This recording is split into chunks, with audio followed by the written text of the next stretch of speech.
Hey, everybody. I'm back. Yes, I am back. It's been a long time since we've done one of these, and I'm back. I'm so glad to be back. I needed some time to, clear my head a little bit. Allergies, did some traveling, just went out to Pacific Northwest and met with I think we have at least 28 members out there. We had a meetup where I got to meet almost all 28 of those members that we have of CPI out there. It was amazing. Shout out to all of you who were there. It was amazing. Last weekend, I was out in the Pacific Northwest, Washington State, Seattle. We're growing as an organization, and I've had allergies, etc. But I'm back. I am definitely back. I am back, folks, and we're going to have a great late night stream tonight. So hit the like button, hit the subscribe button, hit the notifications bell, and let's jump right into it. Welcome, everybody. So glad to be back. Needed to clear my head and rest a little bit, but now I'm back. So let's have a great stream. Spoken of the American century. I say that the century on which we are entering can be and must be the century of the common man. A radical redistribution of economic power. I mean, we know that racism is just a byproduct of capitalism. Everything would be all right if everything was put back in the hands of the people. We need a government that will make sure Americans are taken care of and organize the economy to serve the people, not the profits of a wealthy few. We now have the techniques and the resources to get rid of poverty. We got to start getting out there with the people. Get out of the movement and get to the masses. We need a government of action.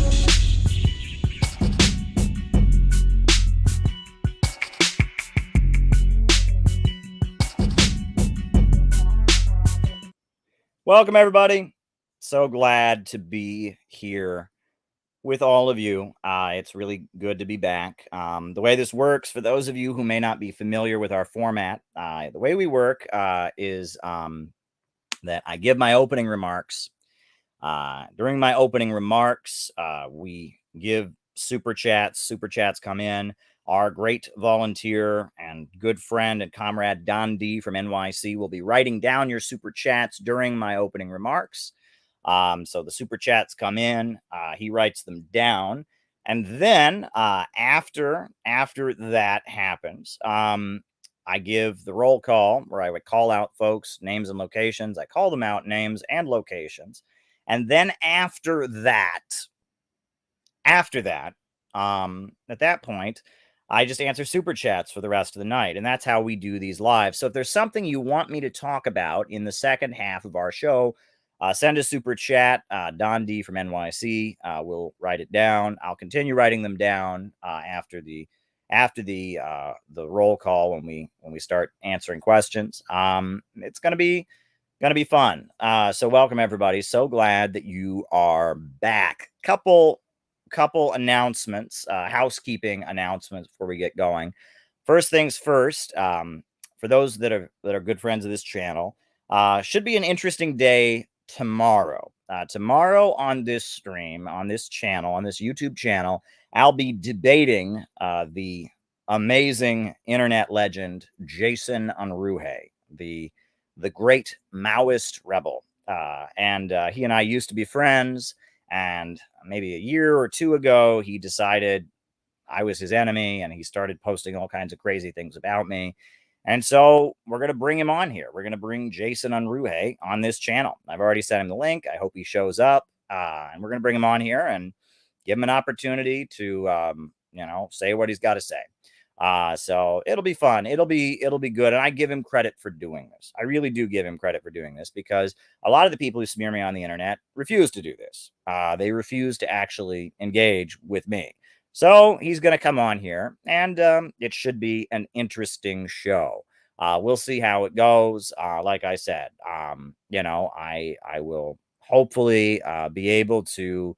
We'll hear him out. We'll be able to debunk some of his crazy allegations, but we'll see. We'll see. Should be an interesting day. So be sure to tune in. That'll be at 5 p.m. Eastern Standard Time. Event has already been set up. Another couple things to talk about. For those of you who may not be aware, August 6th is going to be a CPI rally in Chicago. location to be announced. We will be having a rally in Chicago called Unite Against the Imperialists. And that rally will be taking place, and it's going to be awesome. Dan Kovalik, the great anti-imperialist writer, has confirmed that he will be coming and giving a presentation. At this point, Nick Brana of the People's Party has also confirmed that he is going to be coming and giving a presentation.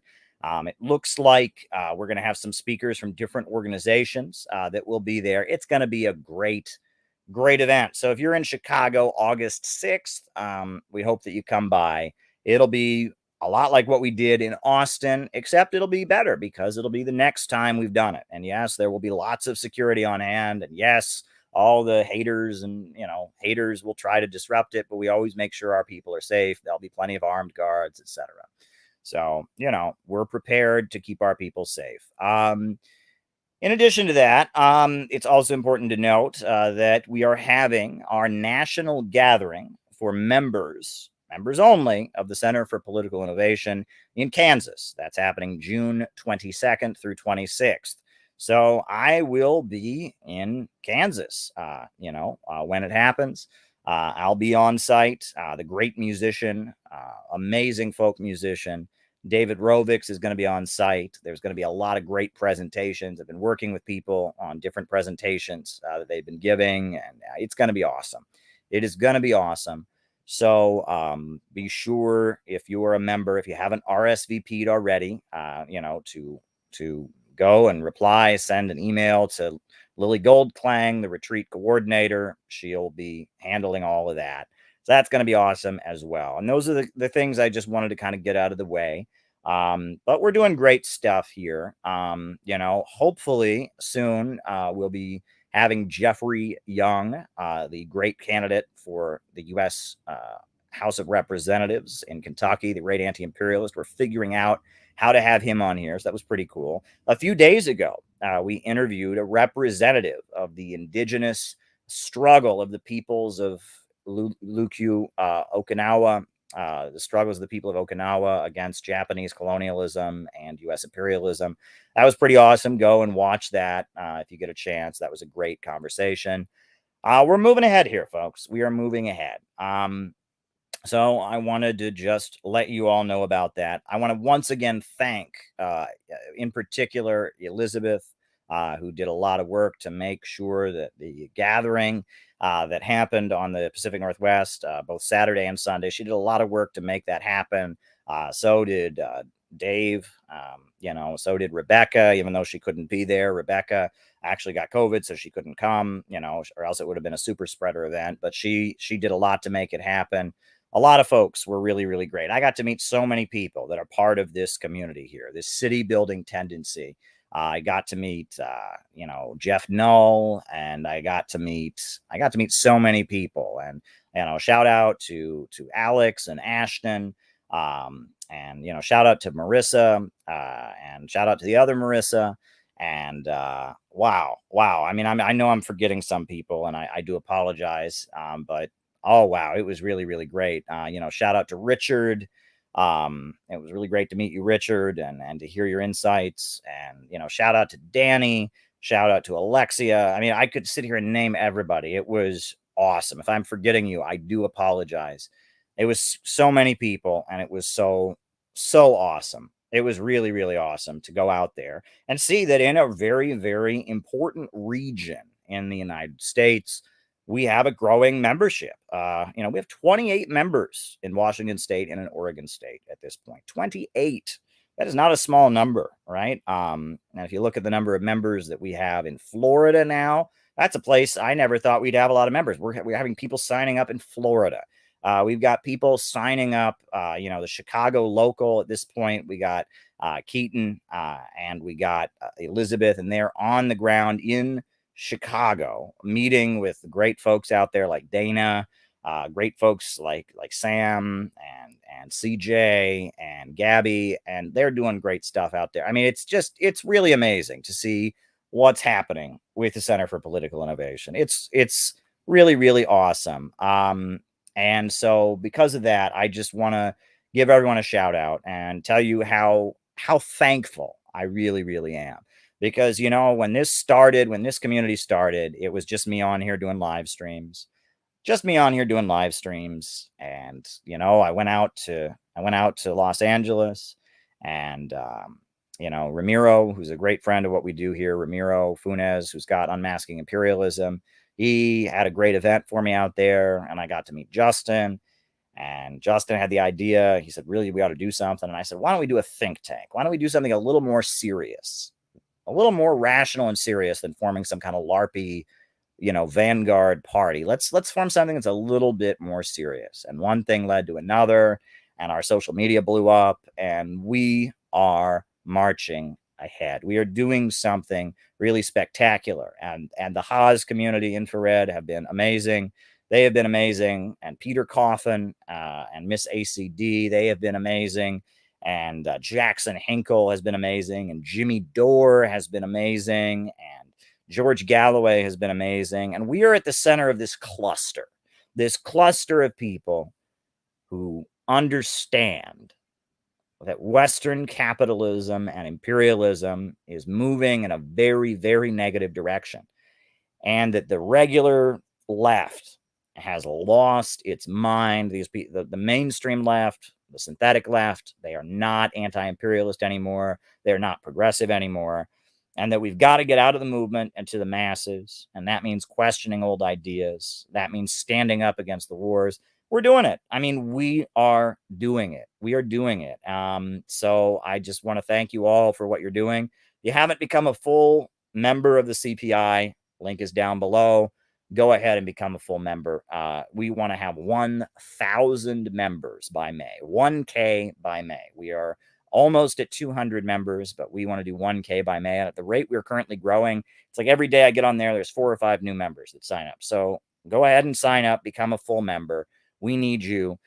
What's the old the song by the Village People in the Navy? We want you. We want you. We want you as a new recruit. Well, we want you as a new recruit. We want you to join the Center for Political Innovation, because at the end of the day, social media is great for disseminating ideas and sharing concepts and reaching people, but it's not a substitute for a real organization.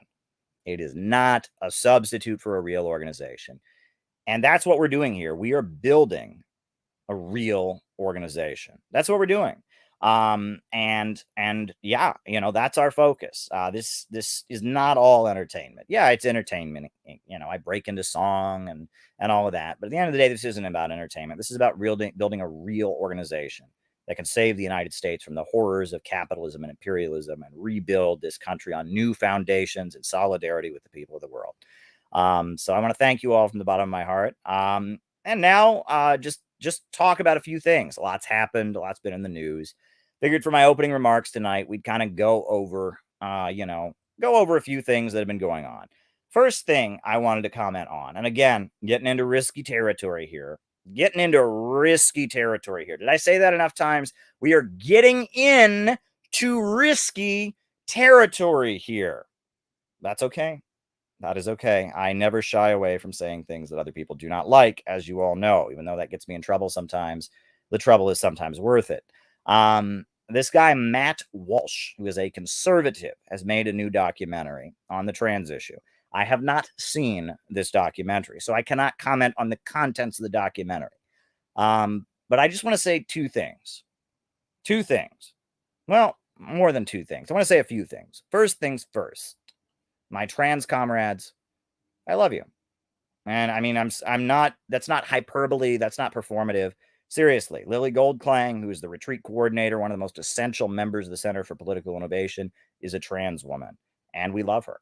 And there's other trans people that are part of our community, and we love them. You know, I mean, Char Char Darling is an openly proud trans woman, and she's part of our community. She carried the flag in the opening ceremony in Austin. She's awesome. I love my trans comrades, and I know that they suffer a lot. They really do. And I see what they go through, and I don't understand it because I'm not trans, and I don't understand it, and I sympathize with them, and I sympathize with other trans people, and you know, that's something that I feel like is a little bit lacking a little bit lacking in these trans critical folks is, while they raise this issue and that issue and sports and bathrooms and all of that, one thing that I feel is missing is empathy. It's been told to me that some of these folks that are trans critical, they say that bullying is good. That you should bully trans people because that's a way to somehow combat mental illness or something like that. Well, I'm sorry. I am highly suspicious of anybody who's saying bullying is good. I am. I'm sorry, but if you say bullying is good for any reason, bullying people because of their weight, bullying people because of, whatever reason, I don't like it. And that makes me think that I am not going to jump on board with Matt Walsh and all of them. Now, that said, there's a lot of things, and many of my good friends, trans friends, will admit this. There's a lot of things that are being promoted by the so-called trans movement that something seems a little off about. I'm not even going to go into detail about that. But, a lot of times voices on the internet that proclaim themselves representatives of the trans movement, they get on there and they will say blank. And you all know, you can think of the things they say. I'm not going to repeat them. They will say these things, and a lot of us, and a lot of even other trans people, will sit there and go, wait a second. Are you sure? Do you mean that? And they'll just say, we're just not sure. I heard you say that, and I can see an issue with that. I'm not totally sure you're right about this. They'll just say that. That's all they'll say. And immediately, there's just this explosion. How dare you? People are going to kill themselves because of you. You're a vicious bigot. I am going to find out where you work, and I'm going to call your boss, and I am going to, file fake police reports against you. And and it's like, wait a second. Hold up. If a movement is acting that way, something's not right. And that makes me think that I am not going to jump 100% on the trans bandwagon either. Because I'm sorry, but if that's the reaction you get to a minor disagreement, to a minor question, you get this explosive, how dare you? Something's off. So I cannot in good conscience jump on board with Matt Walsh. And I also, in good conscience, I cannot jump on board with, what they call trans activism or the trans movement. My position is that if you're trans, I love you. And if you're trans, I know that you experience hardship. And I know that what you go through is painful and in a lot of cases wrong. And no one should ever have the right to bully you. No one should ever have the right to make you feel like you don't belong. And there needs to be a place for you in a socialist movement. However, if you're going to demand that we go all in with, what I just described, you're at the wrong place. Center for Political Innovation is never going to be a trans rights activist group. All right? Now, we were never going to ban trans people, and no bullying or discrimination or mistreatment of our trans members will ever be tolerated. We will never make statements condemning trans people. That said, we will also never become an anti-trans group. We're never going to be, doing, the Matt Walsh thing. We're never going to do that either. And look, I know this is a highly polarizing issue, and honestly, the more I look into this stuff, the more I realize I just want to look away because both sides say things that they say are proven by science, and both sides say things that, if they are true, are a big deal, are a really big deal. And both of them can't be true. And I'm not a scientist, and I just don't know. And that's one of the problems, right? Is that when guys like me on the internet, we stick our necks out and we say, but the science says, we could be wrong. And when we're wrong, people never let you down. So that said, absolute love and affection for trans people, absolute rejection of bullying. Trans people should always be made to feel welcome in the work that we do. And, anyone who would make a trans person in the CPI feel like they don't belong there, or feel like they're unwelcome, or feel like people don't respect them or don't like them because they're trans, that's not okay.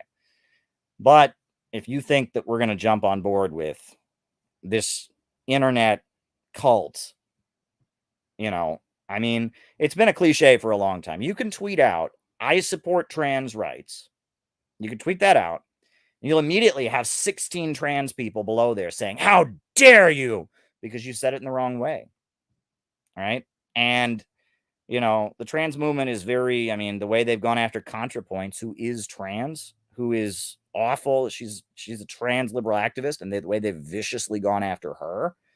That shows you that, if that's how vicious the trans movement is going to be to one of the most straight up representatives of their own movement, right? And that, she got death threats. And I'm sorry, that indicates that if we were to go all in with this movement, it's not safe for us.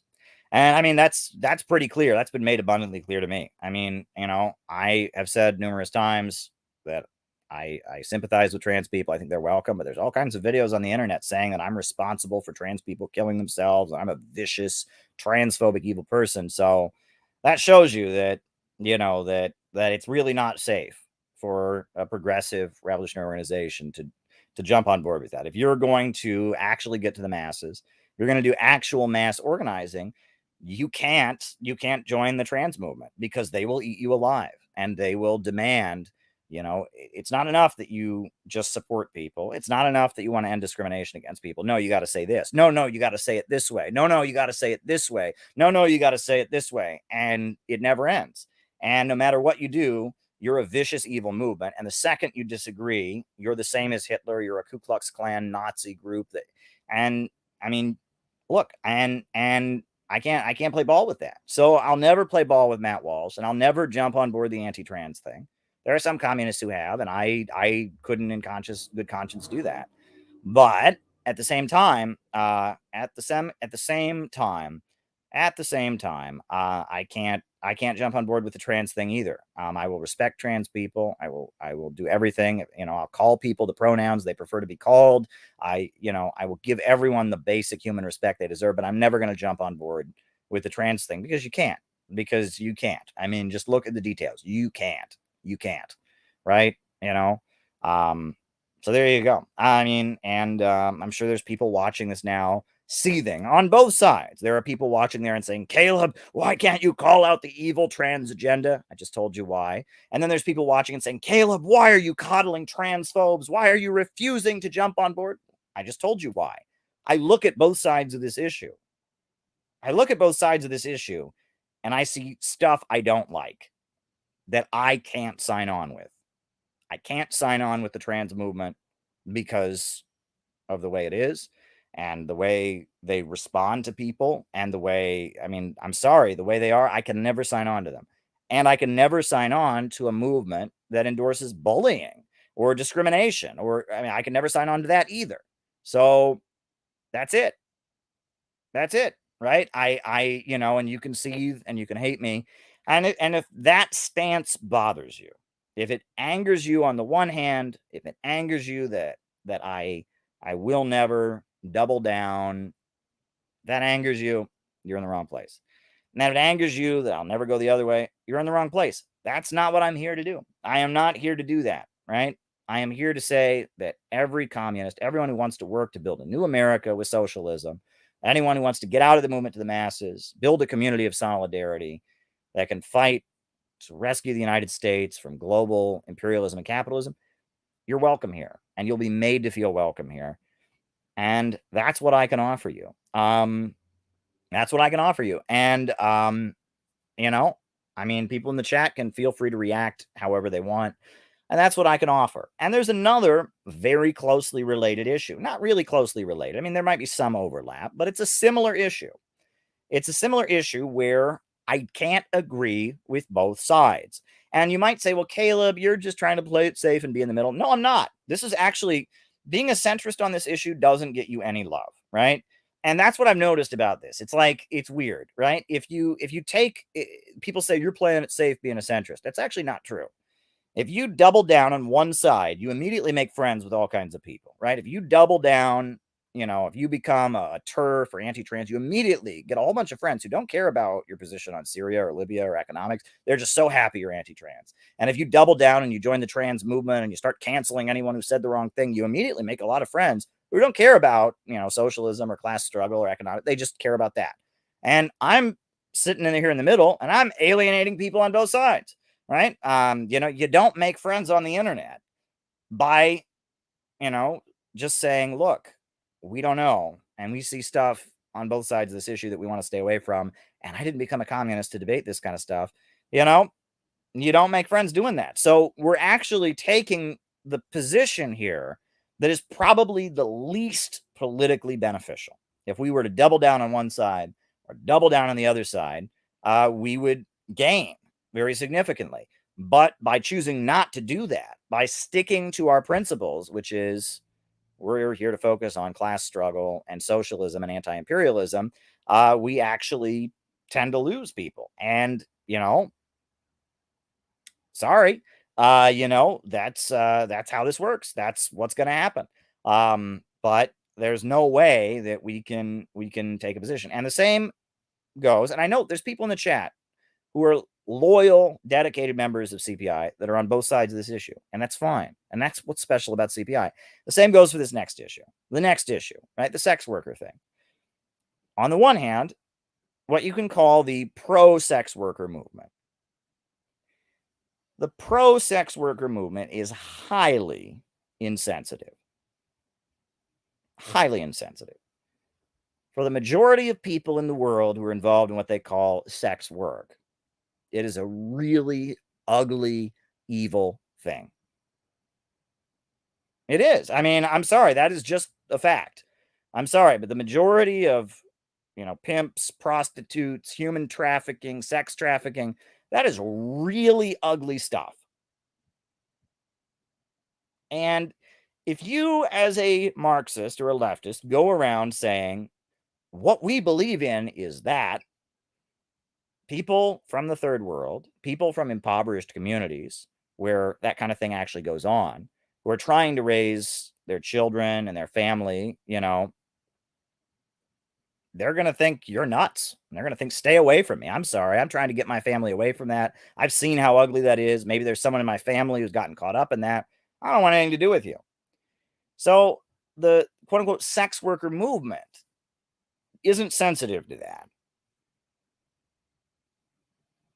However, on the other side of that, you have the anti-sex worker people.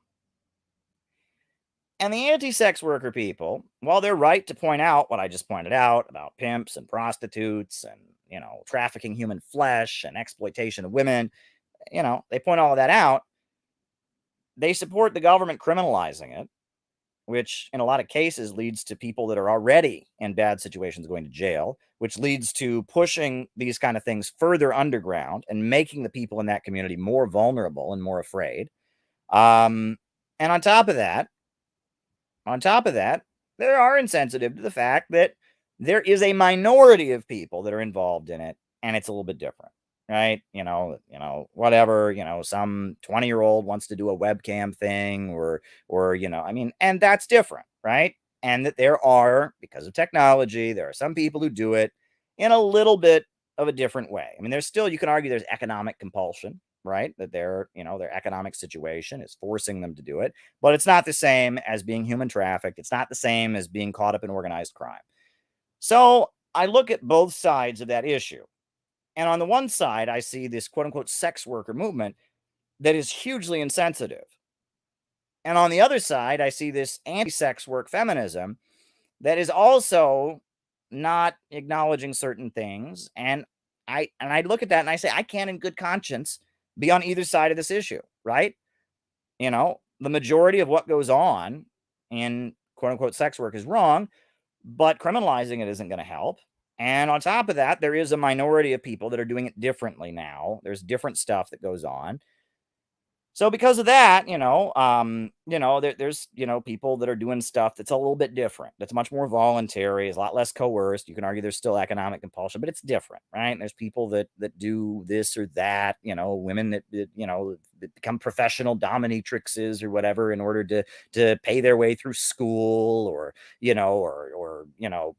people who, single moms trying to make a buck and she becomes a webcam girl. Well, we don't want there to be any economic compulsion. College should be free. Women should not have to work in order to get by, but that's not the same thing, right? And that I don't hear acknowledgement of that. I hear this call for criminalization. I hear this, so I just, on both sides of that issue, right? I see people not acknowledging the whole picture. And so because of that, I don't, other than saying that shouldn't be illegal, and acknowledging that there's insensitivity on the quote unquote pro sex worker side, other than that, I don't say much about it.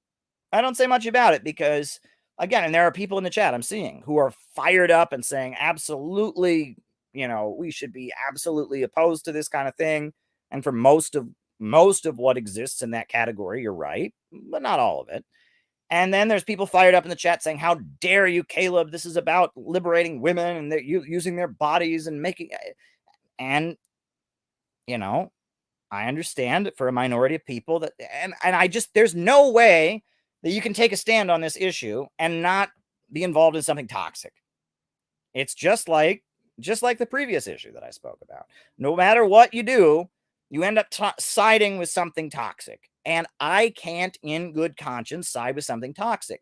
I don't want to engage in something toxic. I want to engage in a movement to save humanity from capitalism. I want to organize the working people against the global system of monopoly capitalism, against the situation where a few big banks and corporations dominate the world and exploit and drive the world into poverty. That's what I want to do. That's what I want to do. And issues like this are a very, very big diversion. And they destroy organizations. And yes, by sitting in the center, I'm not making any friends. I'm not, right? If I were to jump on the anti-sex worker bandwagon, I'd make loads of friends.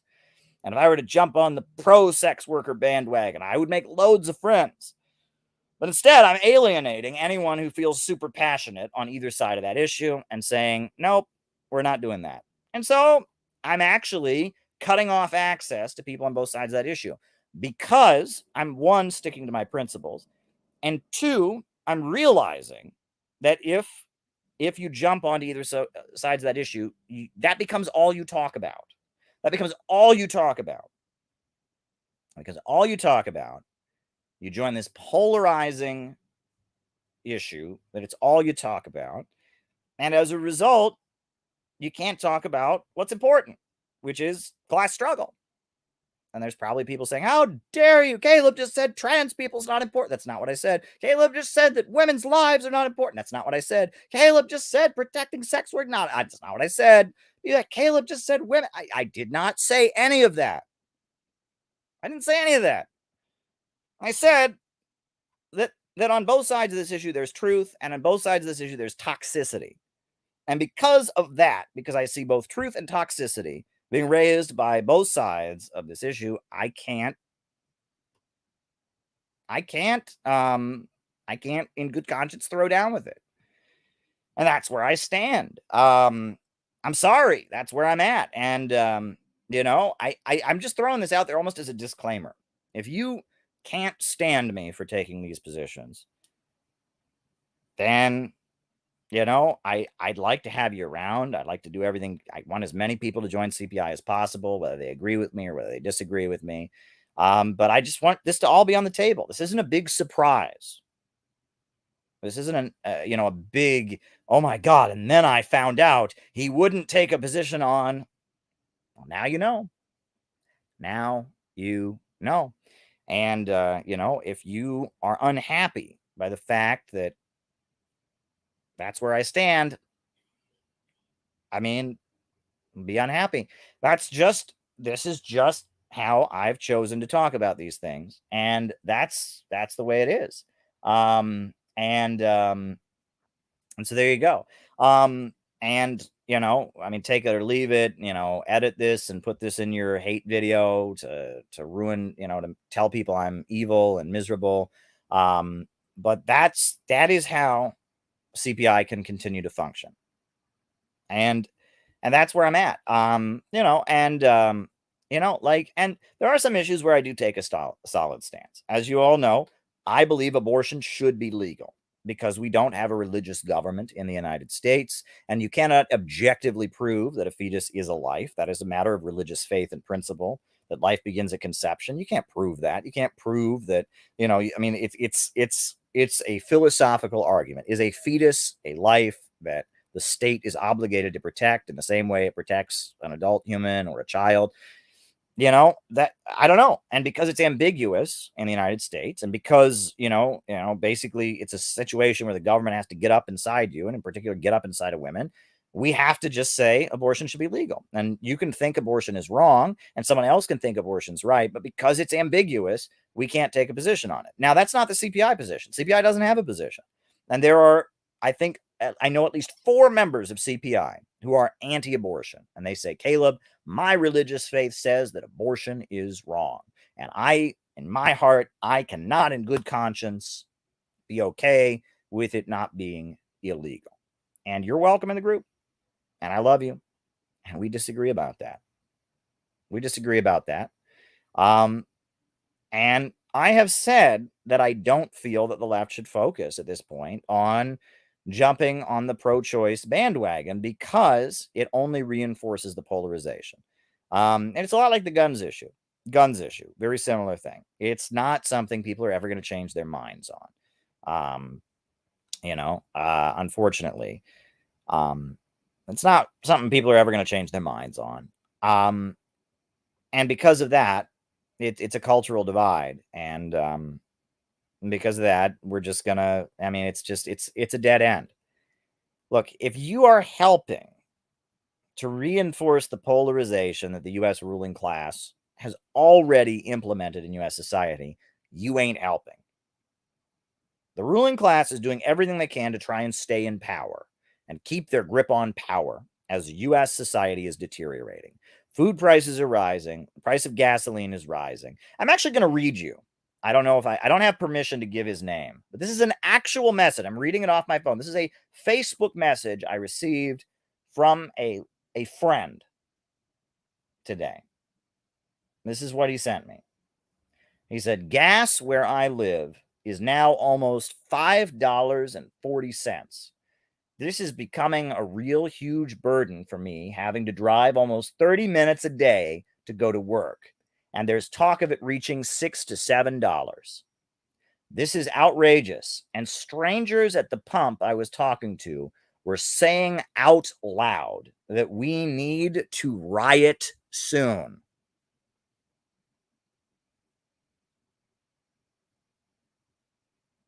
That's what this person said. Not saying who the person is, not saying where he's at. But strangers at the pump that I was talking to were saying we need to riot soon.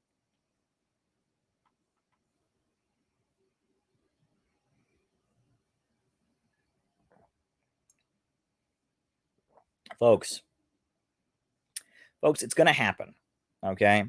It's already happening to some degree, and they're trying to manage it. They are trying to manage it right now. But the American people are going to rebel. Something like the American Yellow Vests is coming. Something like Occupy Wall Street is coming. Something like the Tea Party is coming. Something like Black Lives Matter is coming. There is going to be an explosion from the American people about this economic issue. There will be an uprising against the low-wage police state. It's only a matter of time. Well, the question is, how are we going to intervene in it in order that something good comes out of it? How can we intervene so that it leads in the direction of socialism? How can we intervene? Because the left isn't going to lead it at this point. At this point, the left, the so-called left, are just defenders of the establishment. Marjorie Taylor Greene and the right wing are one thing, but the AOC and the squad, those folks are just defenders of the establishment. I mean, they want more censorship. They want to silence dissidents. They support U.S. foreign policy. They think that if you say force the vote, that means you're a Nazi. They called the Medicare for All marches fascist and Nazi. The so-called left, the DSA crowd, the socialists, in quote, in Congress, are the most vicious defenders of the status quo. They will not lead an uprising. In fact, when an uprising happens, they'll call it fascist and they'll try to get it canceled and banned from social media. Meanwhile, there are sections of the right wing that are anti-establishment. However, they are playing up the idea that hating China is somehow fighting the system, which it ain't. They've been trying to destroy China ever since 1949. They've been trying to keep China poor and beat back its revolution since a long time. So they're not good. They think the answer is more free markets and privatizations. And it's not. The answer is not more free markets and privatizations. The answer is a government of action that fights for working families. So the right wing, they're, if they intervene, they're going to lead it in a dangerous direction. Only we have the real answer, which is we need a government of action that will fight for working families. That's what we need. A government of action that will fight for working families. An economic program to bring people together. And if you are reinforcing the red team versus blue team, the red states versus blue states, the Democrats versus Republican narrative, you're helping the problem. We're gridlocked. Nothing's getting done. This is a mess facing U.S. society. It's a complete and utter mess. And if you are helping reinforce that, you're not doing what you should be doing. Our job is to repolarize the United States against the big monopolies. We should be building an anti-monopoly coalition. A coalition of people who don't agree with each other, but agree on a program that challenges the power of the big monopolies. That's what we need to do. Class struggle, anti-imperialist populism. Imperialism is not a policy. Imperialism is a system, the global system of monopoly capitalism. And our job as people living in the center of the empire is to oppose it and to build a working class movement to oppose it. And if we ain't doing that, we're not doing our jobs. And reinforcing the red team versus blue team thing is not doing our jobs. It's not. I'm sorry, but if Rachel Maddow and MSNBC are telling us to protest around something, our immediate thought should be maybe we shouldn't protest around it. Now, it's not true. Maybe they would call for increasing the minimum wage. Maybe they would call for union struggles. Maybe they'd actually get to the point where they supported things like Medicare for all. But for the most part, if the Democratic Party and the voices of the establishment are fomenting protests around something, it might not be a good issue to protest around. Meanwhile, if there's a situation where we can actually put forward a program to improve people's lives, we should, right?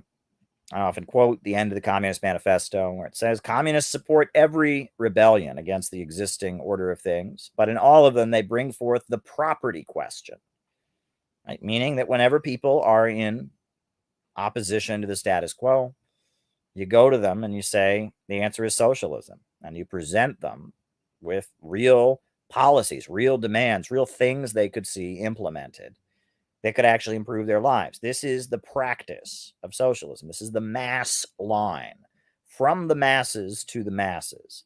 The masses are the water and the revolutionaries are the fish. This is how communists operate. In every part of the world except the Western capitalist countries, this is how communists operate. They find out what it is the people want, what it is the people are angry about, and they mobilize them around a program to address that question. And that's what we do. That's what communists do in most of the world. This is how communists operate, is they mobilize around a program to improve people's lives, a program that puts people into confrontation with the existing system and power structure. They build a united front around that program, and they transition the country towards socialism. That's pretty basic. It'll probably come up a lot in the debate tomorrow. We'll see. We'll see. I mean, who knows where the debate with Mr. Unruhe will go, but this must be said. Absolutely must be said. And so we're going to do our jobs here. We have a job to do. We're going to do it well. And that's the situation we're in. And that's what I can offer you.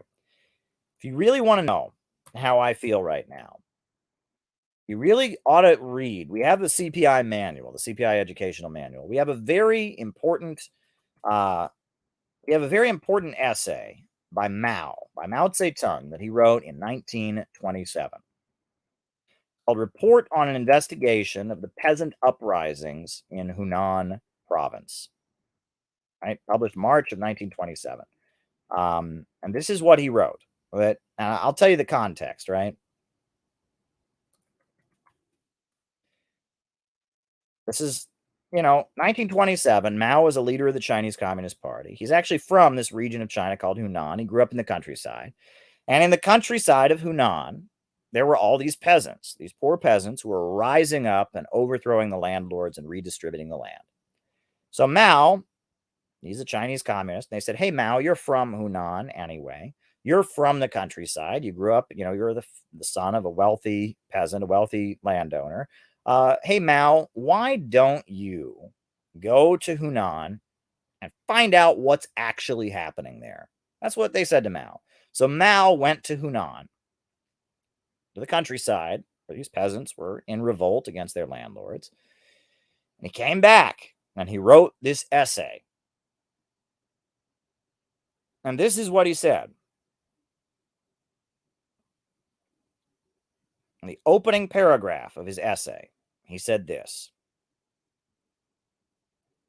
"The present upsurge of the peasant movement is a colossal event.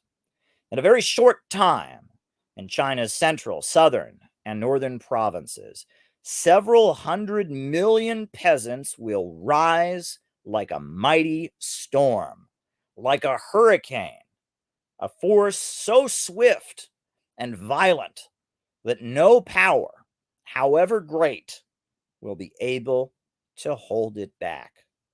They will smash all the trammels that bind them, and they will rush forward on the road to liberation. They will sweep all the imperialists, warlords, corrupt officials, local tyrants, and evil gentry into their graves.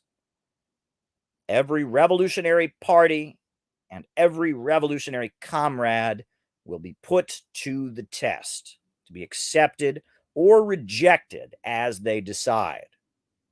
There are three alternatives: to march at their head and lead them, to trail behind them, gesticulating and criticizing, or stand in their way and oppose them. Every Chinese is free to choose, but events will force you to make the choice quickly." That's what he said.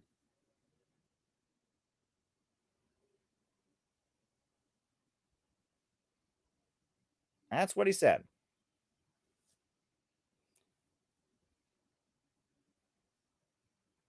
And folks, you can not believe me.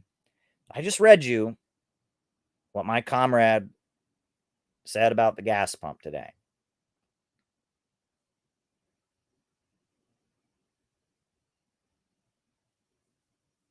In a very short time, in America's central, southern, and northern states, several 100 million Americans will rise like a mighty storm, like a hurricane, a force so swift and violent that no power, however great, will be able to hold it back.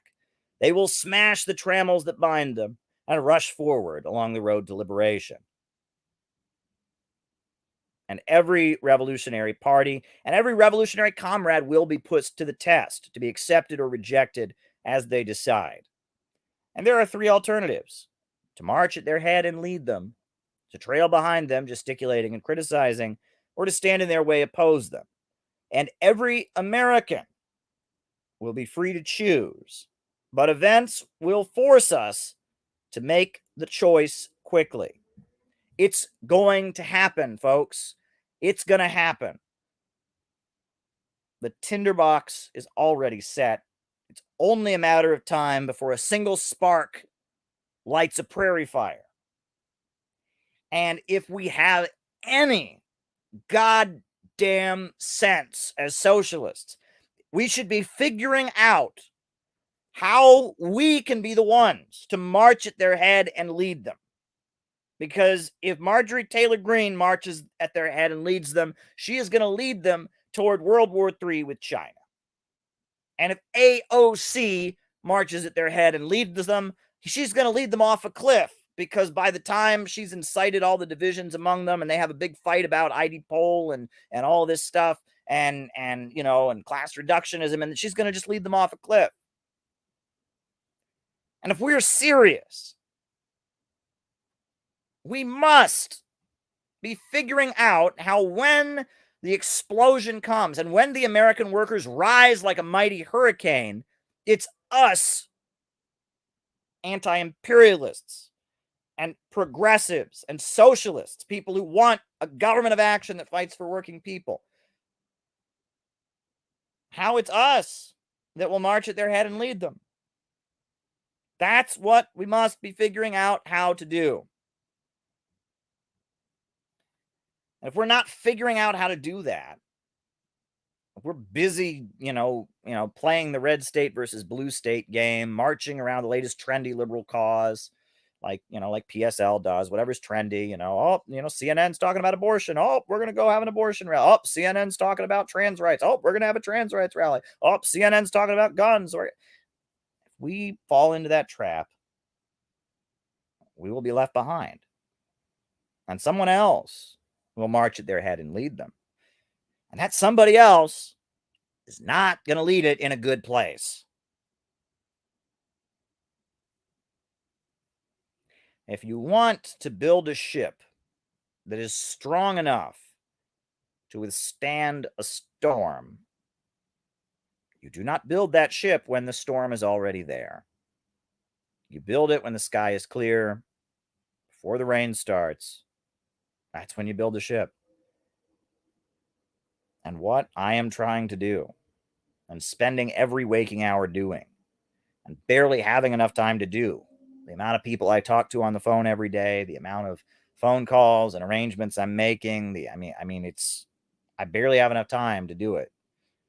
The amount of work it is to build a ship, to just build somewhat of a ship, to build some little piece of a ship that could actually reach the masses, that doesn't say, we want to destroy your country, we hate America, we hope this country burns down. It doesn't say everyone who's a Christian is actually a Nazi and every Bible should be burned. Every group that doesn't focus on alienating the masses. Every group that could actually, in a moment of crisis, gain a foothold among the broad masses of people. And the struggle to actually build a ship that in a storm could withstand. It's very difficult. It's extremely difficult, folks. But it must be done. It must be done. There's a good block of people emerging. Jimmy Dore is awesome. The People's Party is awesome. Jackson Hinkle is awesome. Haas is awesome. But CPI is laying the ideological foundations.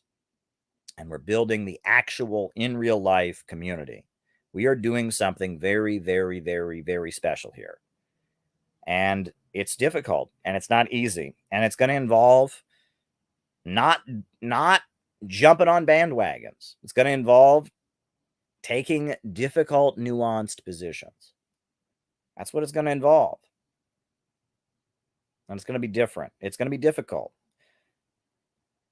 We are up against the breakdown of capitalism.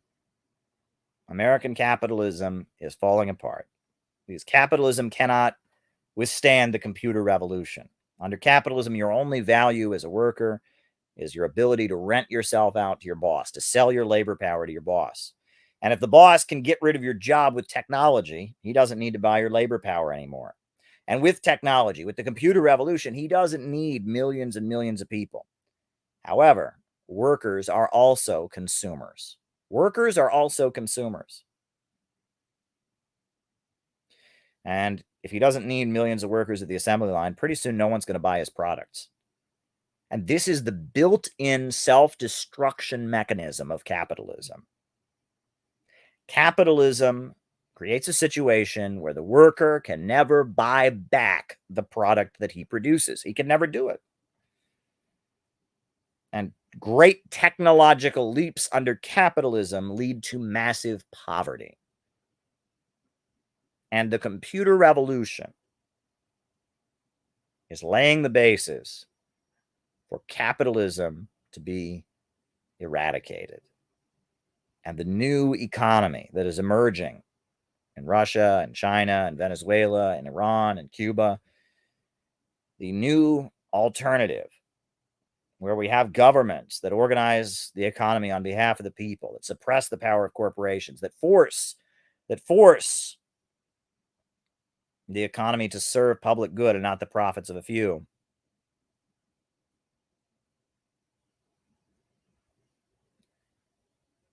That economy can withstand the computer revolution because it is a rationally organized economy where profits are not in command. They are continuing to rise. Meanwhile, American capitalism is crashing and burning. And we are living in the very last days of American imperialism. We are heading toward the final conflict. We are heading toward the big moment.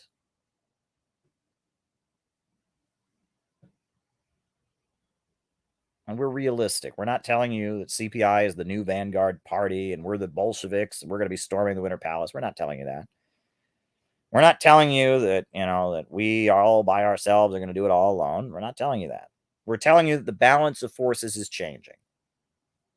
And society is entering a crisis. And as U.S. society enters a crisis, and as the balance of forces changes, and as this exciting axis of folks that actually have common sense emerges, the moment will be right for this system to be replaced with a rationally organized economy, with production organized for profit. That's the case.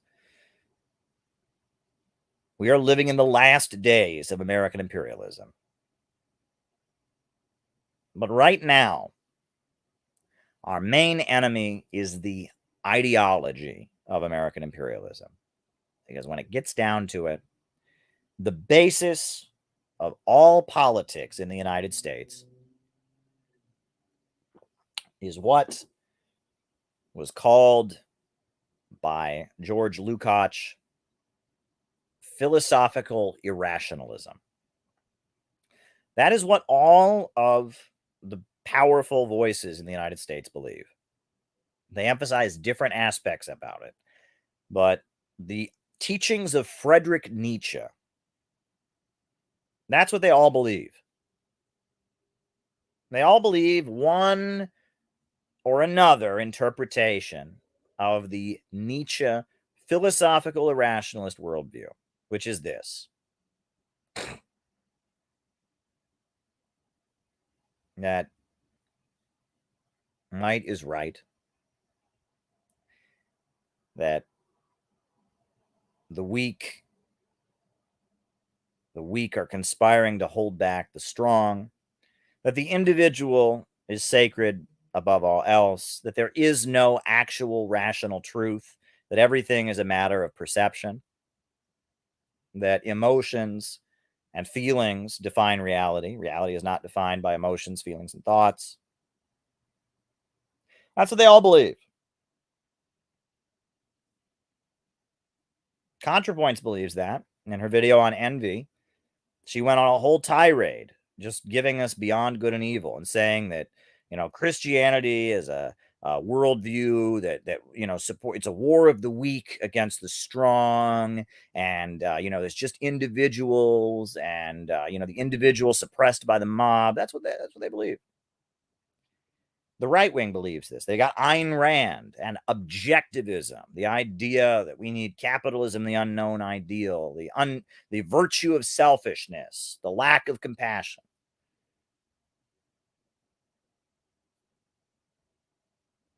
If you read Friedrich Nietzsche, he rants about the blonde beast and how colonialism and imperialism is helping us shed the morality of Western civilization, and how, in order to colonize the people of the developing world, the imperialists are becoming more ruthless and more predatory, and how it's once again a struggle of the strong versus the weak. This is what these people believe. Individualism above all else. Might makes right. There is no truth. This is what they believe. That's wrong. It's wrong.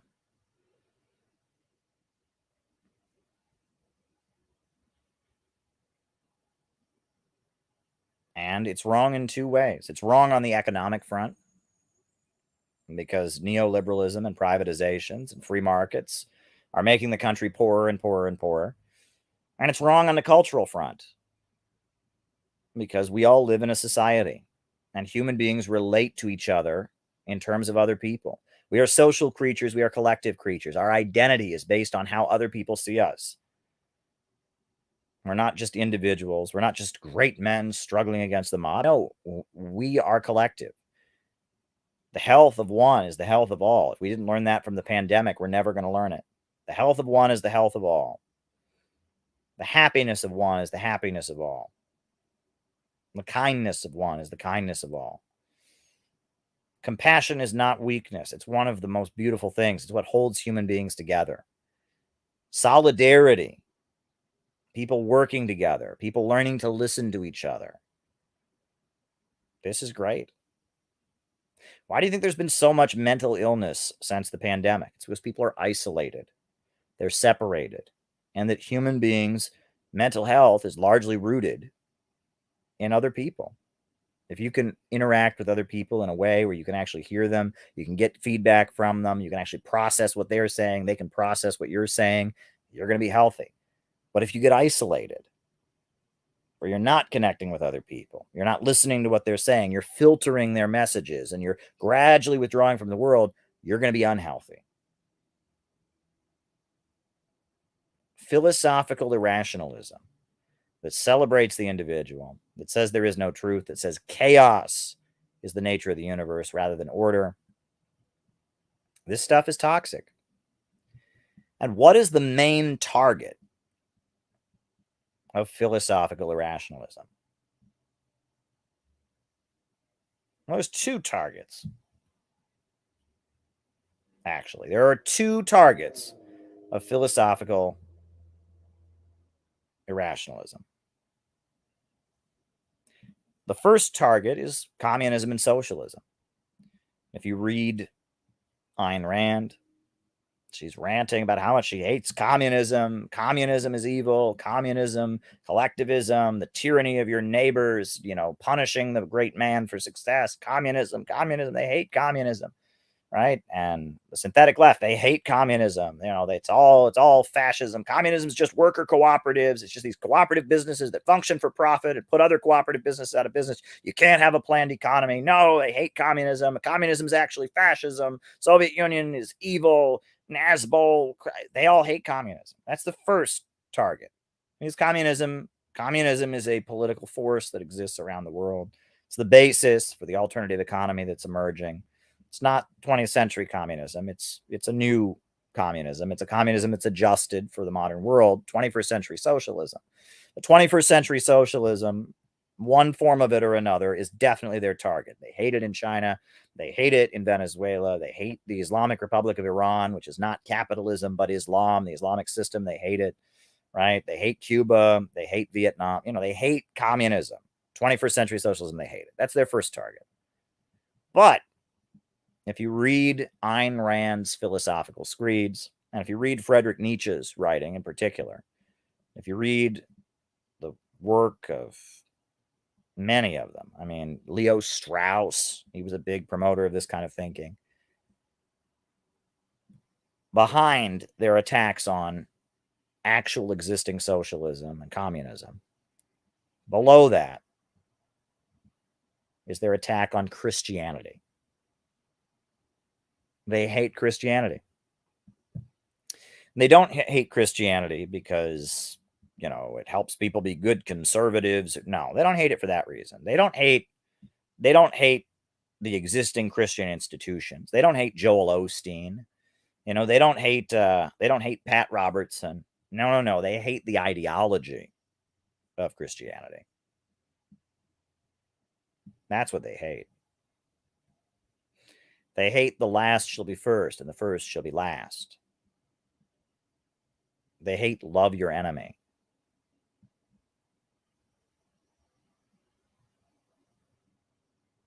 That's what they hate. That is what they hate. That's what they hate. And in fact, when Friedrich Nietzsche and Ayn Rand and a lot of these people are attacking communism, they will go as far as saying, well, it's really just Christianity. That's what it is. It's Christianity. Deep down, yeah, they say it's all religious and they've got all this, but it really gets down to it. Communism, it says it's all scientific and all that, but it's really just Christianity. That's what it is. Yeah. What Jesus Christ articulated in a mystical, religious way, and what was practiced by Roman proletarians in the late Roman Republic. Actually, the Republic was over, so not in Imperial Rome. What was practiced by Roman proletarians in Imperial Rome, and what Karl Marx preached in terms of science and built the labor movement around. It's good stuff. It's good stuff.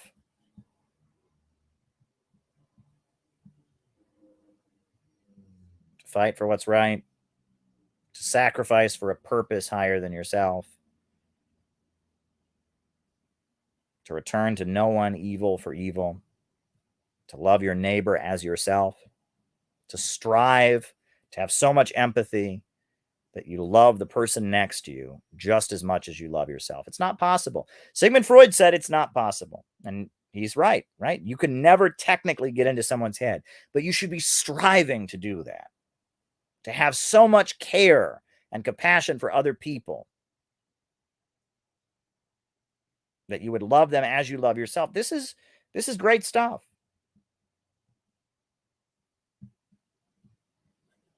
And that those who are persecuted, those who suffer in this life, will find redemption. That the forces of evil will be brought down. I'm sorry, you read what Jesus Christ actually preached.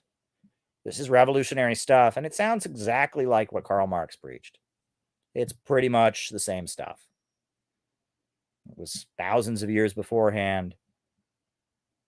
It was preached in forms of mystical religion, but it's the same stuff.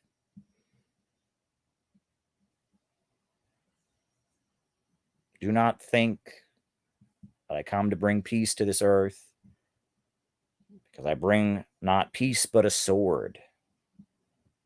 For I come to turn a man against his father, and a daughter against her mother. A man's enemies shall be those of his own household.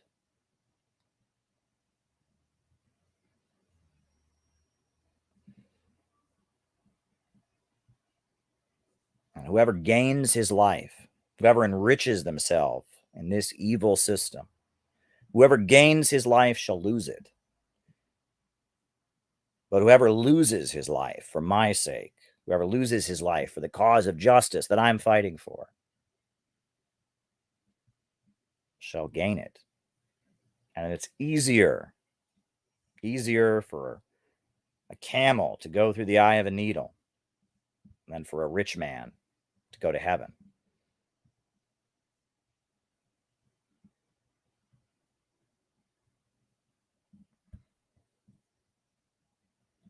Right?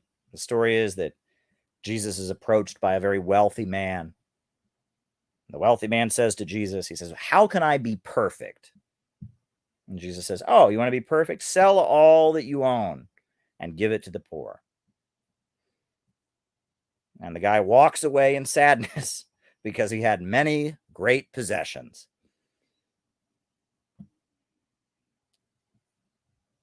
I mean, it doesn't get more explicit than that. Doesn't get more explicit than that. The meek shall inherit the earth.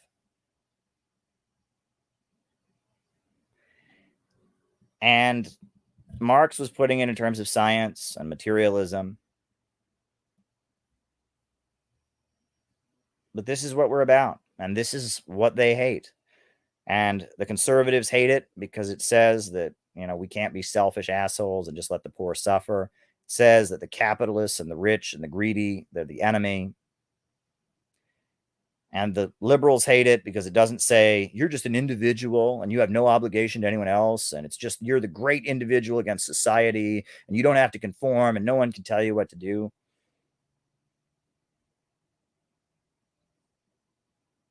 And yes, the Christianity that we have, the Bible is very watered down. It's not the revolutionary teachings of the Roman proletariat. What we have, modern Christianity, what's in the Bible is very much what the Roman Empire put together. And that's Romanized Christianity. That's what the Roman Empire put together in a last-ditch effort to save their empire. And that's the Christianity that we have. We have a distorted, watered-down reinterpretation of Christianity that was designed to save the Roman Empire. And it failed. The Roman Empire was not saved by it. The Roman Empire fell. The Romans had been persecuting the Christians for so long, and they said, God damn it, our empire's falling apart. Let's take Christianity and use it to try and stabilize our empire, but we'll water it down and we'll make it, we'll say, render unto Caesar, give unto Caesar, and we'll find ways to make it so good, and we'll make it so the Romans didn't kill Jesus. It was a mob of Jews, right? We'll say it was a mob of angry Jews, so Jesus never called to overthrow our empire, and they watered down Christianity like you wouldn't believe. And they tried to make it something to hold their empire together. And it didn't work. And that's exactly what they're doing with Marxism right now. That is exactly what they are doing with Marxism right now. Wokeism ain't Marxism. It is the exact same thing. They are taking the ideology that they fought against. They're taking the ideology of Fred Hampton, who they gunned down in his bed with 200 bullets. They're taking the ideology of Joe Hill. They're taking the ideology of William Z. Foster. They're taking the ideology of Elizabeth Gurley Flynn. They're taking the ideology of Mao and Stalin and Ho Chi Minh, and they are watering it down and they're distorting it into something designed to try and save their empire. That's what BreadTube is. It is an attempt. They said, we've been fighting communism all over the world. Well, why don't we take communism and reinvent it to be something that'll help our empire stay together? That is what they are doing in this time. That's what they're doing. And it's not going to work. But this is how they're doing it. This is how they are doing it.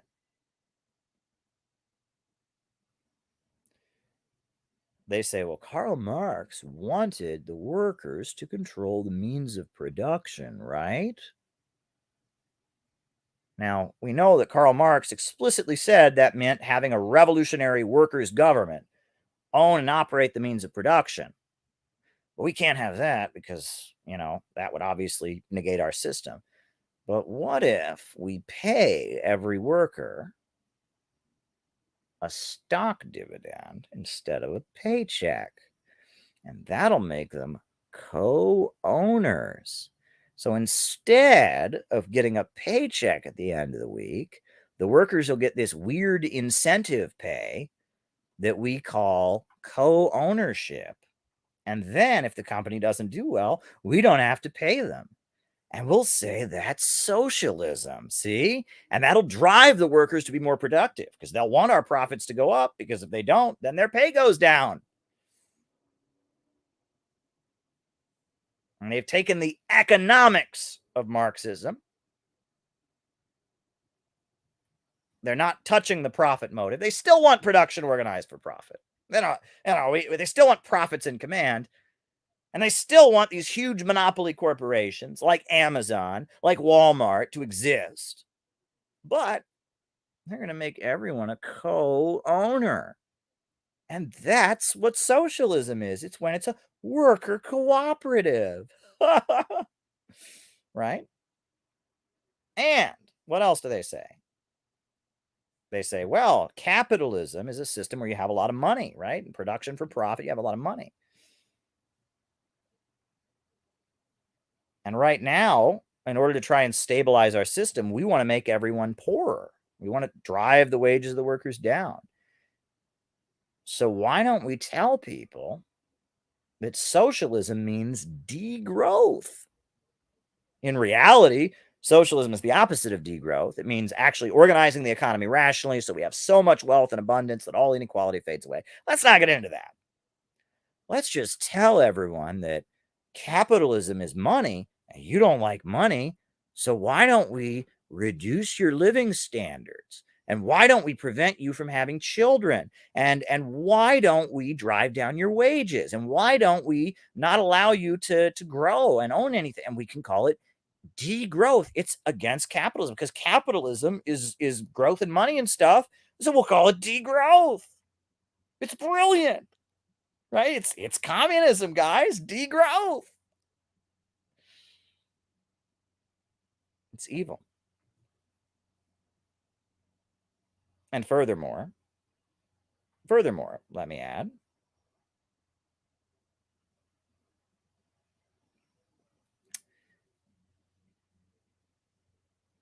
they come along and they say, wow, communists have been the main people fighting for the liberation of black people. It was communists who organized solidarity. Even back in the time of slavery, you had Karl Marx writing for the New York Tribune and praising Abraham Lincoln. Communists who built the Civil Rights Congress, supported the Scottsboro Nine. The Communist Party was calling for self-determination for the black people. It was the only party that spoke up, that had in its platform in many elections that ended Jim Crow segregation.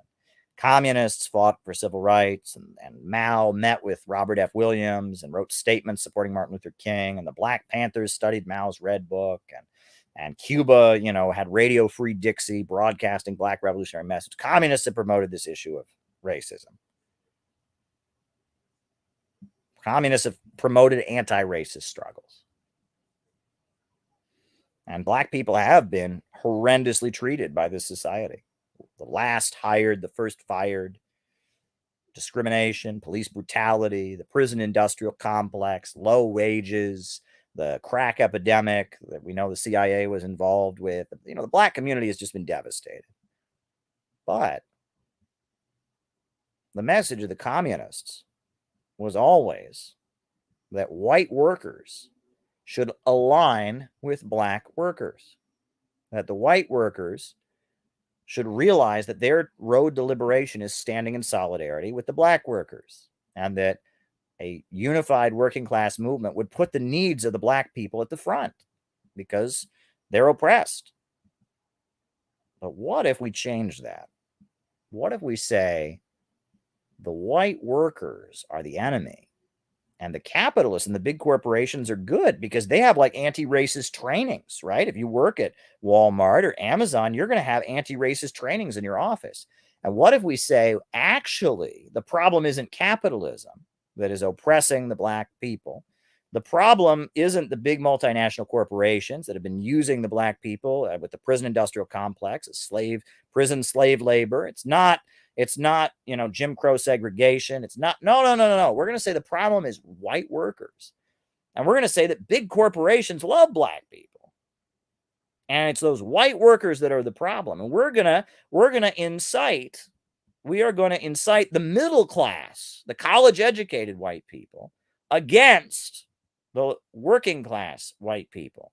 We're going to whipsaw the working class. We're going to tell the low-income white workers, you can only gain if we take something from the black people. And then they're going to tell the black people and the middle-class intellectuals, you can only gain if we take something from those white hillbillies. And we're going to whipsaw the working class so that the red state white workers and the urban middle-class white people and the low-end African Americans are fighting each other, and everyone's getting poorer and poorer and poorer.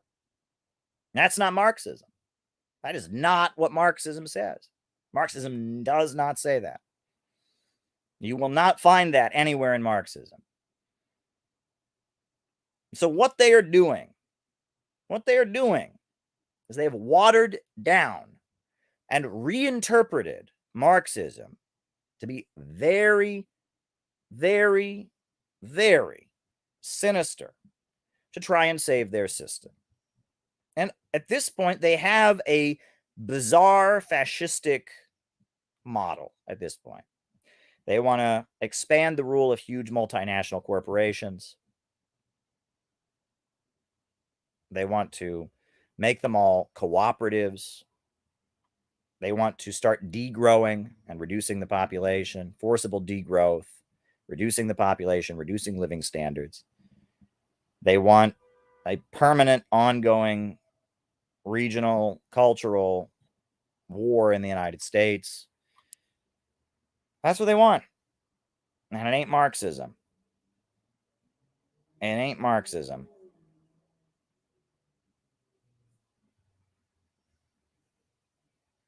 It ain't Marxism. But it won't save their empire.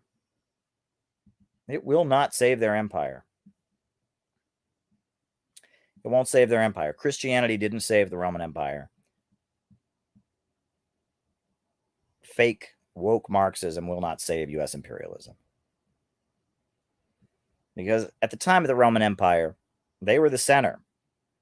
And there were other things that existed at the time. But for the most part, they just deteriorated, and that was it. But at the time that American capitalism and imperialism is deteriorating, something else exists. The Belt and Road Initiative exists. The Eurasian Economic Union exists. The Bolivarian Alternative for Latin America exists. The axis of resistance in the Middle East exists. There's other stuff that exists. But the question is, will there be forces here who say, as America falls and deteriorates, we don't just have to deteriorate into barbarism. We can go to a higher plane. We can develop.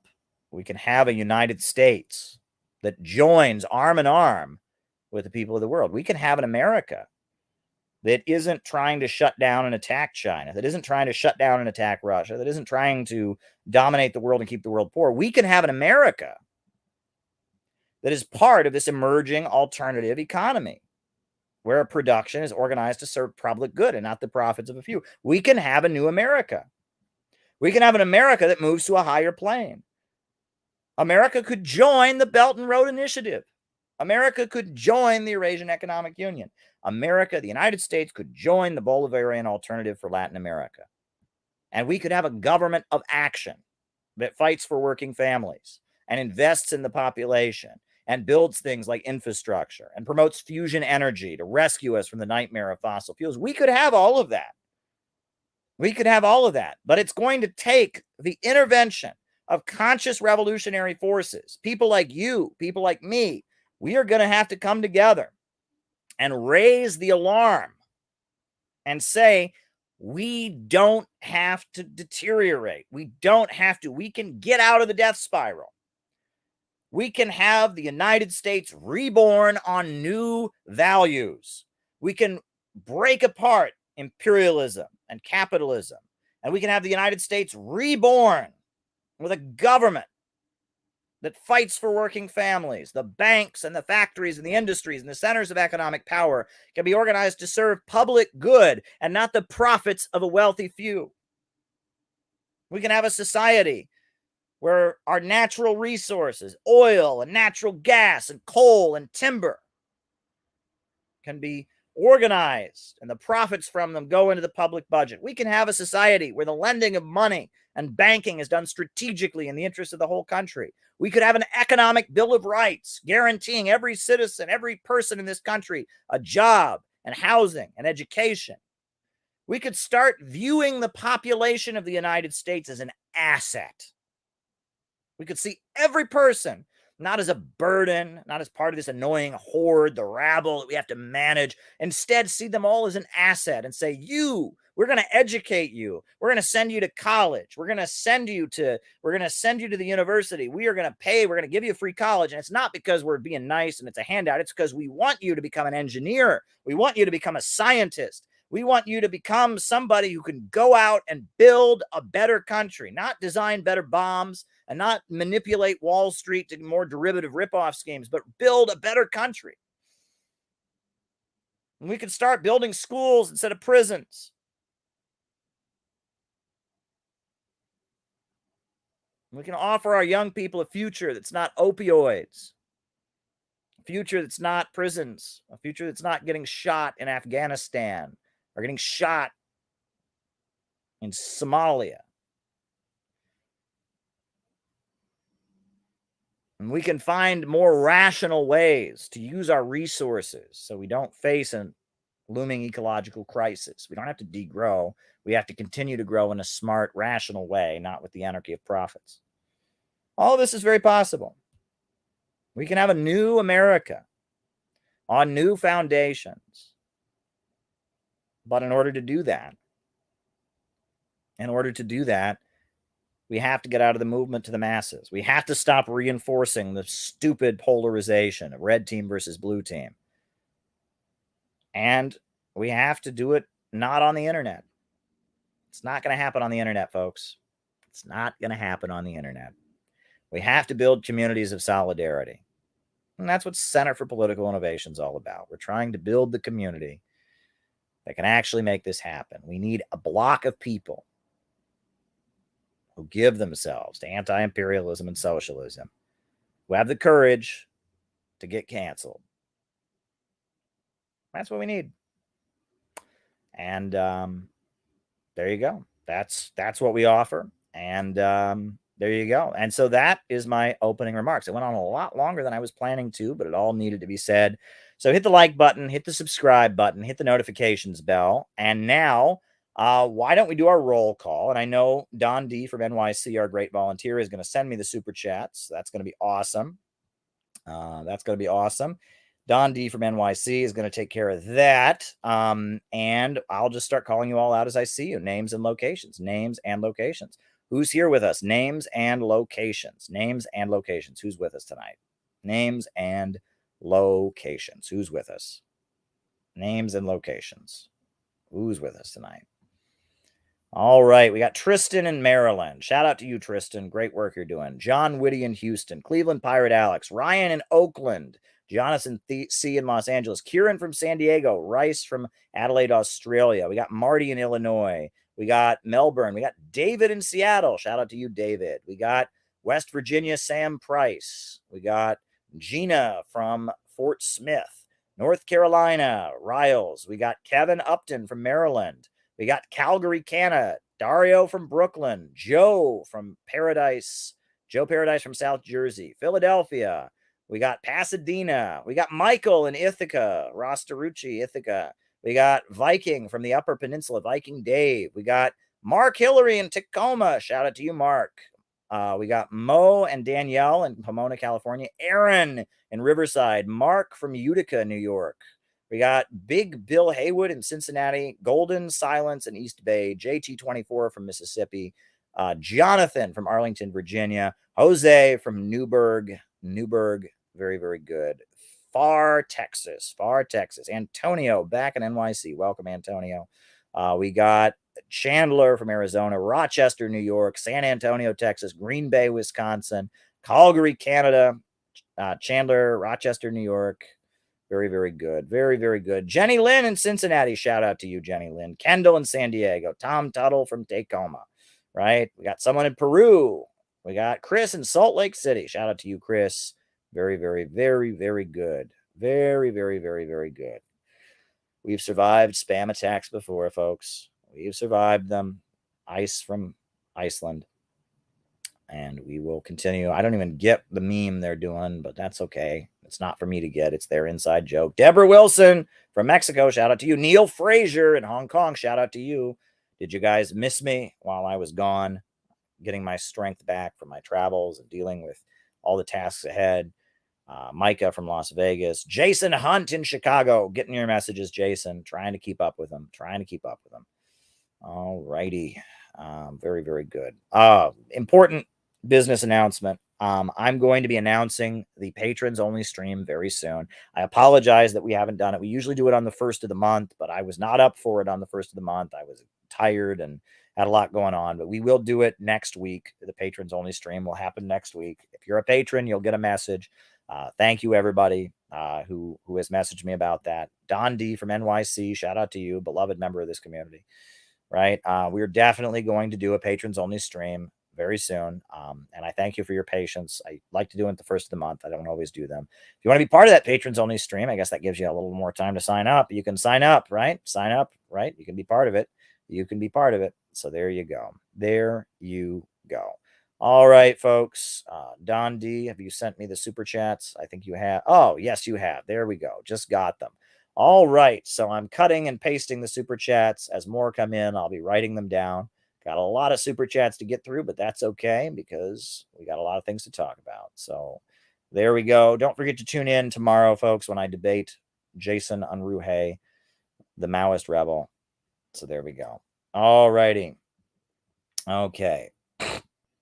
All right. First super chat question from Clyde. He says, Silicon Valley fascists are neo-Straussians within the Peter Thiel network, and they're currently under fire from the greater dissident right. I haven't been following that. I know Peter Thiel is involved with PayPal, and that Leo Strauss is a neocon intellectual, and that Peter Thiel is definitely considered a Silicon Valley right-winger, and I believe he's very anti-China.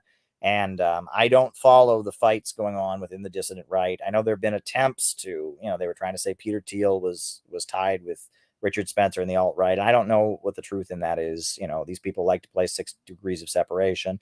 But that said, there's a lot of capitalists who probably would think that some kind of fascist movement was useful to them. So I'm not ruling it out. I'm not saying it's false. But that said, yeah, I don't pay attention to these fights. But I know Peter Thiel really hates China. And I'm banned from PayPal. So there you go. All right.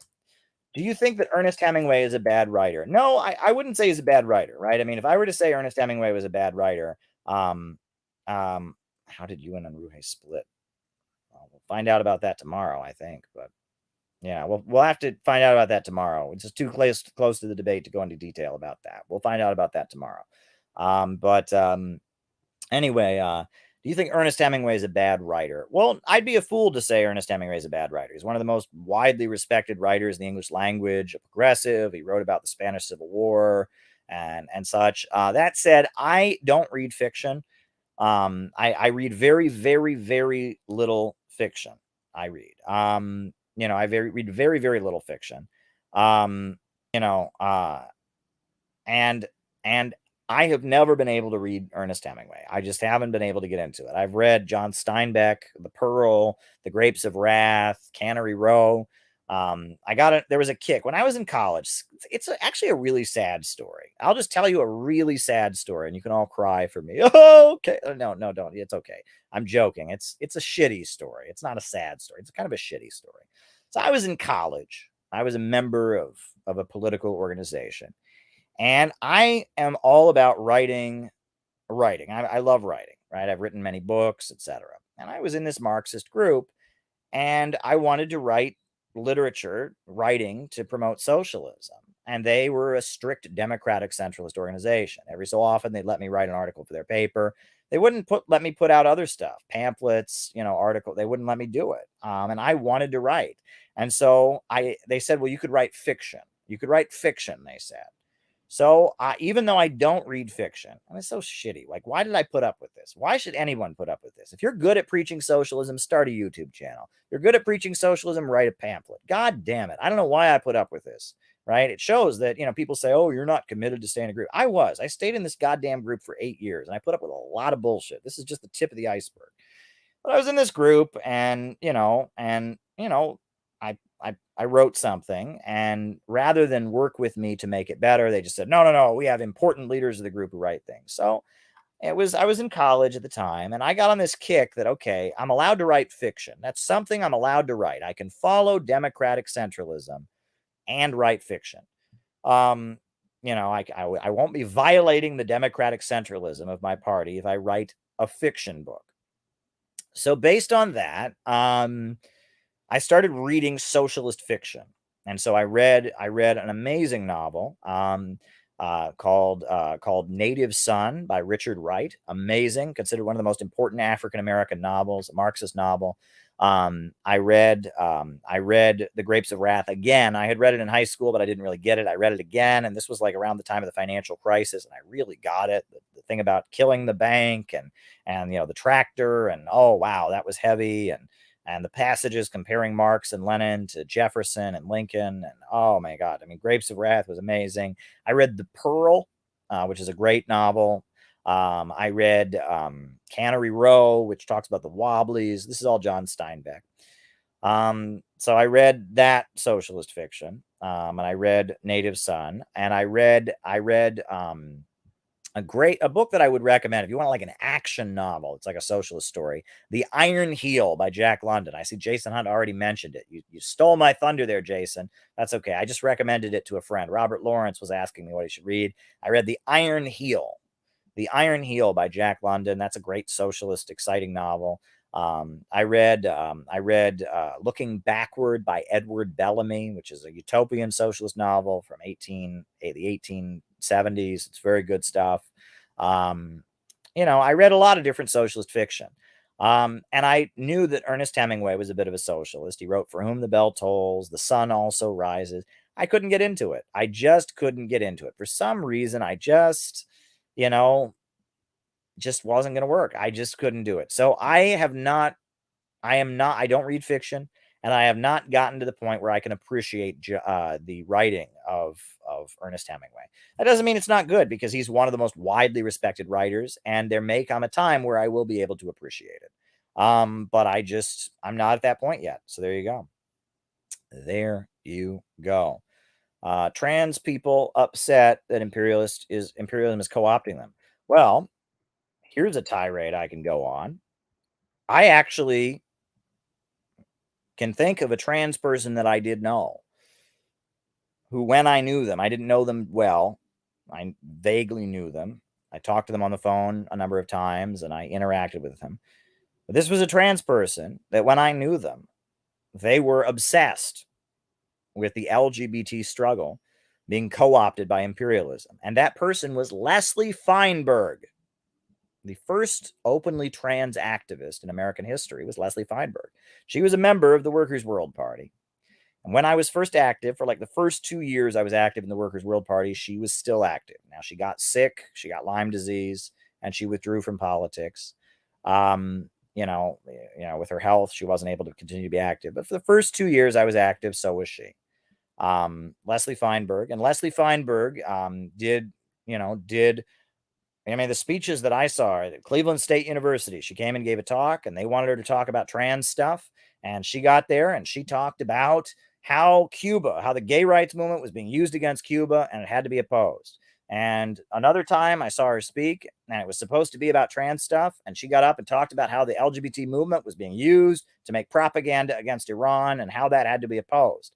And like, Leslie Feinberg was obsessed with how the LGBT movement was being used by the imperialists. That was her obsession. She was obsessed with that. So there you go. I mean, and Leslie Feinberg, I'll be honest, we didn't always get along. And I'm sure, I'm not trying to claim her legacy by any means, because I am sure there are things I do now that if she was alive, she would be repulsed by, but I did interact with Leslie Feinberg. She was formative in my political development. And Leslie Feinberg was a tanky. If there ever was a tanky, it was Leslie Feinberg. She defended Cuba when they were quarantining AIDS victims and disrupted anti-Cuba rallies by AIDS activists when they were rallying against Cuba. She disrupted those protests, defended Cuba, quarantining AIDS victims. Leslie Feinberg went to Palestine and met with the Palestinian resistance. Leslie Feinberg, she supported Iran. She supported North Korea. She was a tanky. So this idea that, imperialist, pro-imperialist socialists, they're the ones. No, the first openly trans activist in American history was a super tanky. That's just a fact. All right, next question. John T, thank you for your super sticker. Thank you for your super sticker. I do appreciate the super sticker. There we go. Jonathan Blazer. Last I saw, Nick Brana was pitching a fit on status quo. What's your take on the troubles with the People's Party? I think the People's Party is a great concept. I like Nick. I had a great meeting with him. They retweet me and such, and I know that there are disagreements, right? And that I don't know the details of all of those disagreements. Some of it sounds like some personal stuff. Some of it sounds about like struggles for political line, but we need to unite with all who can be united at this point. We need to unite against the imperialists. And it seems like the people who hate him hate me. That's always a good sign. That's generally a good sign. Now, obviously there are some exceptions, but if someone's a leftist and they're getting hated on by all the fake leftists who hate me and they're smearing them in the exact same ways, that's generally a good sign. That's Haas, Hinkle, Jimmy Dore. These are all good folks. And one way you can tell they're good is that they're being tarred and feathered and smeared and hated on in the exact same way that these people come after me. So there you go. There you go. All righty. Are the anti-abortion members of CPI against it, even in the case of rape or incest? I doubt it, but ask them. I don't speak for them. So I don't know. I don't know. And I'm for abortion. I think abortion should be legal. So, I am not, I don't represent those people. And at CPI, we allow people of different perspectives on those kinds of issues. All right. The state of Tennessee has decided to make homelessness illegal and are pushing for it to be a federal offense. Oklahoma is fighting against native sovereignty, and mobile home park down the street from me have 60 days to move. That's a nightmare, Troy. Making homelessness illegal is one of the evil things that the capitalists have done. If you read about in Marx's Capital, in Capital Volume 1, Marx talks about how when they cleared the commons and they created capitalism, that was one thing they did, is they went after vagabonds and hanged thousands of people just for being homeless. And in New York City, that's been done quite a bit. They've criminalized homeless people, made it a crime to sleep on a park bench. So then they arrest you. And that, this idea that we're going to solve homelessness by just putting everyone who's homeless in jail, that's obviously not the solution. Right. And that the problems are rooted in capitalism and the fact that there are so many empty houses for homeless people. There you go. Now, as far as the native sovereignty, what are the details of that? Oklahoma fighting neighboring sovereignty. I'm for Native people. I'm for their right to tribal autonomy, to do things on their own way. I'm for reparations to Native people. I'm curious how they're doing it. Right. So there you go. And then on top of that, the mobile home park, that's awful. They're evicting all those people. That's horrendous. Right. And we need to build a housing movement. A movement of people that stand up, right? That's what the unemployment councils of the Communist Party did back in the day. They fought against evictions, and I did some of that in Detroit. I was part of the moratorium coalition. We fought evictions. There was a day they were trying to, kick this woman out of her house. This woman had been paying her rent, but the building had been foreclosed on. The landlord had been taking her check and not telling her. I remember we sat on the porch basically while the sheriff was there trying to evict her, and we were able to intervene. We called up a judge. We were able to get her eviction stopped. I was also involved. There was a woman in Detroit. This was the first home foreclosure we actually stopped in Detroit, and it was the first of many. But basically there was this woman named Ruby Curl Pinkins. I will never forget her name because her name was Ruby Curl Pinkins, which rhymes. You know, well, it doesn't rhyme, but it was, you know, that was her name, an older African-American woman. And they were going to evict her from her home, even though she had the money, right? She didn't make a payment on time, and they were going to foreclose on her home. So we, you know, activists that were involved in trying to stop evictions in Detroit, we mobilized. Hundreds of people from her church came out, and hundreds of people from local activist communities. We had a rally at her home, and the local TV cameras came, and we chanted, "Stop the eviction of Ruby Curl Pinkins! Stop the eviction, Ruby Curl Pinkins!" And it was big. And we were able to find a loophole in the law that said basically that if it's a HUD loan, HUD is the U.S. Department of Housing and Urban Development. If you get a loan from HUD, right, which is the Department of Housing and Urban Development, and you can prove that foreclosing on the home will decrease property values in the neighborhood, that can be grounds for stopping the eviction. So because it was a HUD loan and we had an attorney and we put pressure with a demonstration, we actually stopped this woman from being evicted from her home. It was a great victory. It was an absolute great victory that we were able to do that. So yeah, you know, I mean, we need people that will fight against evictions and fight for housing rights. And, you know, people are doing that up in Seattle, you know, people are Tacoma, people are doing it. Right. And there's progressive people in the community who are doing that. So there you go. Someone said, keep doing your thing, bro. Well, what else am I going to do? What else am I going to do? I'm going to keep doing my thing. That's what I'm going to do. I'm going to keep doing my thing. All right. We don't want Gog Smash running movements. Well, there you go. Gog Smash. It's Og. It's not Gog, right? It's Og, right? Gog is a totally different character, but Og. All right. Next question. If people are naturally social, what about schizoids? Well, Mr.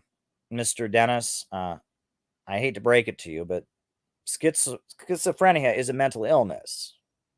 If someone's schizophrenic, that means their mind is not functioning in the way it's supposed to. Now, that's not to say they're a bad person. I'm not saying that makes them defective or that makes them somebody who should be removed from the gene pool or something like that. I'm not saying that. What I'm saying is that there's a reason schizophrenia is a mental illness, right?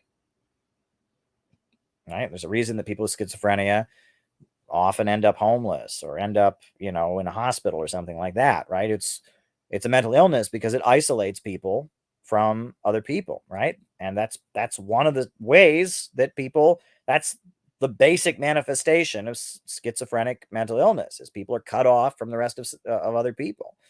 And, it tends to be a response to, to stress and situations and the way they're, and there could be a biological component to it as well. They've done a lot of different research about it, but schizophrenia is when people are isolated from other people, they become psychotic, to use the psychoanalytic term for it. And it's awful. It's an awful experience. All right. Next question. All right. Caleb, how would you explain the Tibetan freedom movement? I don't know much about it. Could you see CPUSA and CPI working together? What might that look like? Okay, well, those are two questions. First of all, the Tibetan separatist movement, it's a movement to restore the Dalai Lama, right? There's only one China, but, before the revolution, China was one country, but Tibet was, a region where they had this feudal monarch called the Dalai Lama, and most of the people were slaves or serfs, and it was feudalism. And then after the Chinese Revolution, they had the People's Republic of China, and the slaves of Tibet rose up and broke their chains, and the Chinese government supported them. And so then the United States began arming and training the allies of the Dalai Lama. And the allies of the Dalai Lama, who were being armed and trained, they were airdropped, and this was called the Tibet Civil War. This was in the 1950s, the Tibet Civil War, and hundreds of thousands of people died in the Tibet Civil War, where the United States was arming extremist and terrorist Tibetan separatists against the Chinese Communist Party and their allies in Tibet.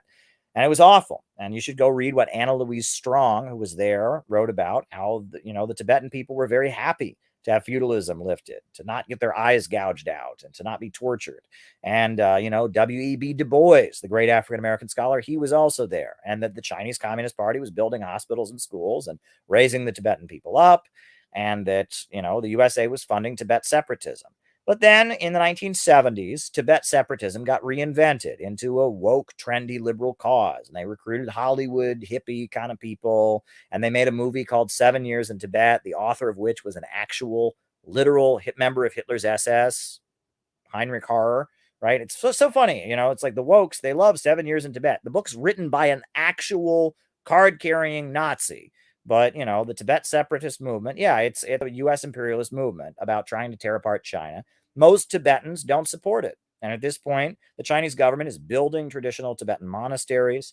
The Chinese government has raised millions and millions of people out of poverty in Tibet and built highways and promoted traditional Tibetan culture. And, yes, during the Cultural Revolution in China, there were bad things that were done to Tibetan Buddhists. Their religious faith was violated and their rights were violated. But at the same time in China, they were also violating the rights of Catholics and they were violating the rights of non-Tibetan Buddhists and Taoists and others. There was a big suppression of anything not communist. However, now the Chinese Communist Party has completely done a 180 on that. And now the Chinese Communist Party is very much promoting traditional Tibetan culture. Tibet tourism is up, etc. So that's the Tibet separatist movement, right? It's not good, and it's it's reactionary. It's pro-U.S. imperialism. It's trying to break apart China, and most Tibetans don't support it. Now that said, next question: could the CPUSA and CPI work together one day? I should hope so. Right? That's what I want. I mean, we have never been hostile to the Communist Party, right? When CPI started getting going, there were a lot of Communist Party members that were in CPI, and there still are a lot of Communist Party members in CPI. The Communist Party lashed out at us and attacked us for no good reason, right? And it's sad, but that's not what I want. Yeah, I would love for the Communist Party and CPI to get along. That has always been our goal. And we're not trying to take over the Communist Party.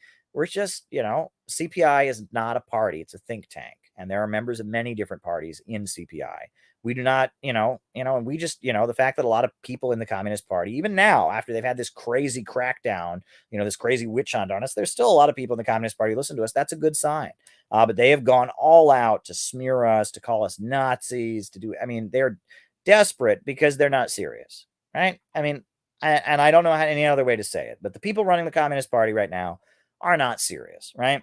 Let's say that you had a serious political movement. You were a serious political party that wanted to get elected. They wanted to run for office. That's what they say they want. They want a peaceful road to socialism. They want to get elected, anti-monopoly coalitions. Let's say you're serious, right? You're a serious political party. You want to get elected. And there's this other group of people that comes along that's promoting a message that's pretty similar to yours, that is supporting all the countries you're supposed to be aligned with, like China and Venezuela and Cuba, that, is promoting the work of important members of your group, like William Z. Foster. And there's already like an overlap. Would you think, how can I make this group my enemy?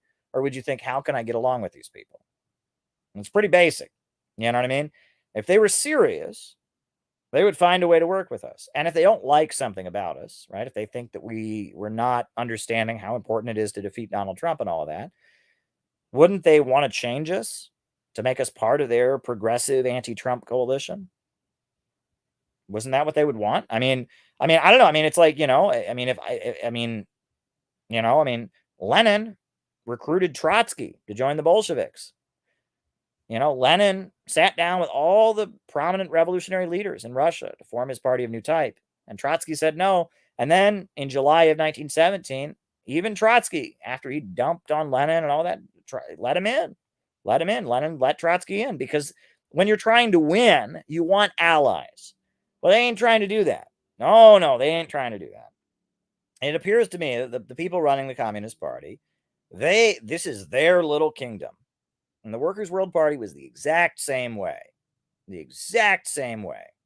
And the RCP and all these little irrelevant cults in America that think they're the vanguard party, PSL, they're all like this. They're a couple people's ego trip. They don't want to unite with people. They don't want to make friends because they want to stay at the top of the pyramid. And if somebody else comes along who's a good speaker like they are, or a good writer like they are, or someone who, God forbid, might be better at speaking or writing, then they come along, oh my God, get him out of here. This is my kingdom. This is my house. And that's why these groups are irrelevant. And they're completely irrelevant because they're not serious, right? They're not serious, right? If you're running for office, right? AOC, right? Great example. AOC, as awful as she is, when I met AOC, the time that we actually had a chance to talk, I've been in her presence on some other occasions. But, when AOC and I talked, I mentioned that my wife was involved with a community activist group in the Bronx. Well, what did AOC, who's running for office in the Bronx, do? Did she go, that's not the right community activist? If your wife is serious, she'll join this other. She didn't do that. She said, oh, I've never heard of that group. I should find out about it. Why? Because AOC was trying to get elected in the Bronx. And if there was some community group that had similar politics to her, she would want to find out about it, because the goal is actually to win. The goal of the Communist Party is not to win. The goal of the Communist Party is a couple people's little kingdom. It's their ego trip. It's also their income. There's a lot of money, and it's a stock portfolio. It's a property owner, etc. And that's why it has no hope, right? And I mean, I love Haas. I love what Haas does. Haas is awesome. I've actually listened to quite a bit of his material, because I wasn't streaming myself, so I had an opportunity. So I love Haas. But I don't think what Haas is doing with the Communist Party is going to work. I mean, it's a noble effort. I mean, it's great to make the Communist Party a serious party again, revolutionary. Good for you. Good for you. But, I'm just telling you, I mean, it's not going to work. I'm 34 years old. I've been maneuvering. I've been in the communist movement since I was 19 years old. It's like, you're not going to get someone to sign over their house and car. You're not going to get, the Joe Sims clique, the Sam Webb inheritors. You're not going to get them to sign over this Communist Party. It's not going to happen. Not going to happen. Now, that said, the reason that they've acted so weird toward me in particular, right? That is related to there's one person who has, I go back and forth. Sometimes I think that she might actually be something worse, but she's definitely mentally ill. Let me just put it that way. She's got some intense psychological problems on top of whatever other sinister things might be involved. I don't know about, but she's not well. She's not well. Let me just put it that way. And, she is somebody who is valuable to them right now, for doing what it is they're doing, which ain't doing much, right? But what they're doing with all their resources and all their money, the little hustle they're doing, there's somebody who used to be part of the Workers' World Party, who's part of that. And I don't know what her problem is. I mean, you can argue that it's psychological. You can argue that it's, I mean, I don't want to get into it too much. I actually deleted a tweet I made about this because I'm trying to be better. I'm trying to be more Christian in the way I do things. Forgive the opening tirade. I'm trying to think of people and love my enemies, etc. And, this person who's not well, for whatever reason, she is just obsessed with me, and with, oh my God. And she's probably watching right now and like got a chart and a graph, up trying to prove through 6 degrees of separation that I'm working for Dugin, who's working for Trump, who's working for Jimmy Dore, who's working for, she's a nut. She's a nut. Okay. She's nuts. Okay. Now, is she also working for somebody? We don't know. We don't know. And we don't really care because it doesn't really fucking matter. It doesn't matter. Right. Because, you don't snitch jacket people, and you don't know. We'll find years from now, we'll read the FBI files and we'll know who's really working for people and who's just a nut. Right. And there's plenty of people that are nuts. And this is the problem. Communism in America attracts nuts. It attracts nuts because, it's an ideology that America's whole identity is being against communism. We had the Cold War, the American way of life. And so, we tend to attract, communism attracts people that are nuts. And it's not going to win if it becomes an ideology of nuts. Now, that said, the reason communism is on the rise right now, it's primarily because of economic conditions, but it's also because a lot of people are nuts. I mean, this whole country's going nuts. But if we want to be serious, we need a serious approach to socialism. And that's what quote unquote patriotic socialism is about. It's trying to actually have a strategy that could win it. Get people to understand we're trying to make the country better. Get people to understand that we're not their enemy. Get people to understand that we want to make a better life for the people, that imperialism is their enemy, not Russia or China, not the immigrant workers. That's what we're trying to do. And, that's what we're trying to do. And so, unfortunately, and I guess again, that brings us back to our debate tomorrow with Mr. Rebel Maoist, whatever his name is. You know, I mean, unfortunately, there are some people that for whatever reason, communism is their expression of their personal alienation. It's their temper tantrum against society. And I mean, you know, we got to get over that. We got to get over that because that's not going to work, right? You know, I mean, we need to build a movement that could actually recruit people and actually win. We got to be in it to win it, folks. We got to be in it to win it. And that means changing the way we operate. So there you go. All right. And yeah, I'm really disappointed that CPUSA has been nuts against us. But if they were to change, I'd be happy to work with them and anybody else. That's my approach. All right. So someone yelled at a troll in the chat. Very good. How do we combat corporate media doublespeak talking points as it is related to the proletariat? What does that mean? Oh, and I got a Canadian flag, thumbs up. Thanks, Net. I don't know what that means. You know, I mean, are you talking about how they say, oh, we can't raise people's wages, inflation? That doesn't work. It doesn't work that way. Increased wages don't cause inflation. You know, what does cause inflation generally is you know, prices going up, right? That's a big cause of inflation. The government printing more money causes inflation in a lot of ways, but you know, increasing wages, no, because you increase people's wages, they spend it more, right? So there you go. Yes, you said Keffels go away. I don't know who that is, but whatever.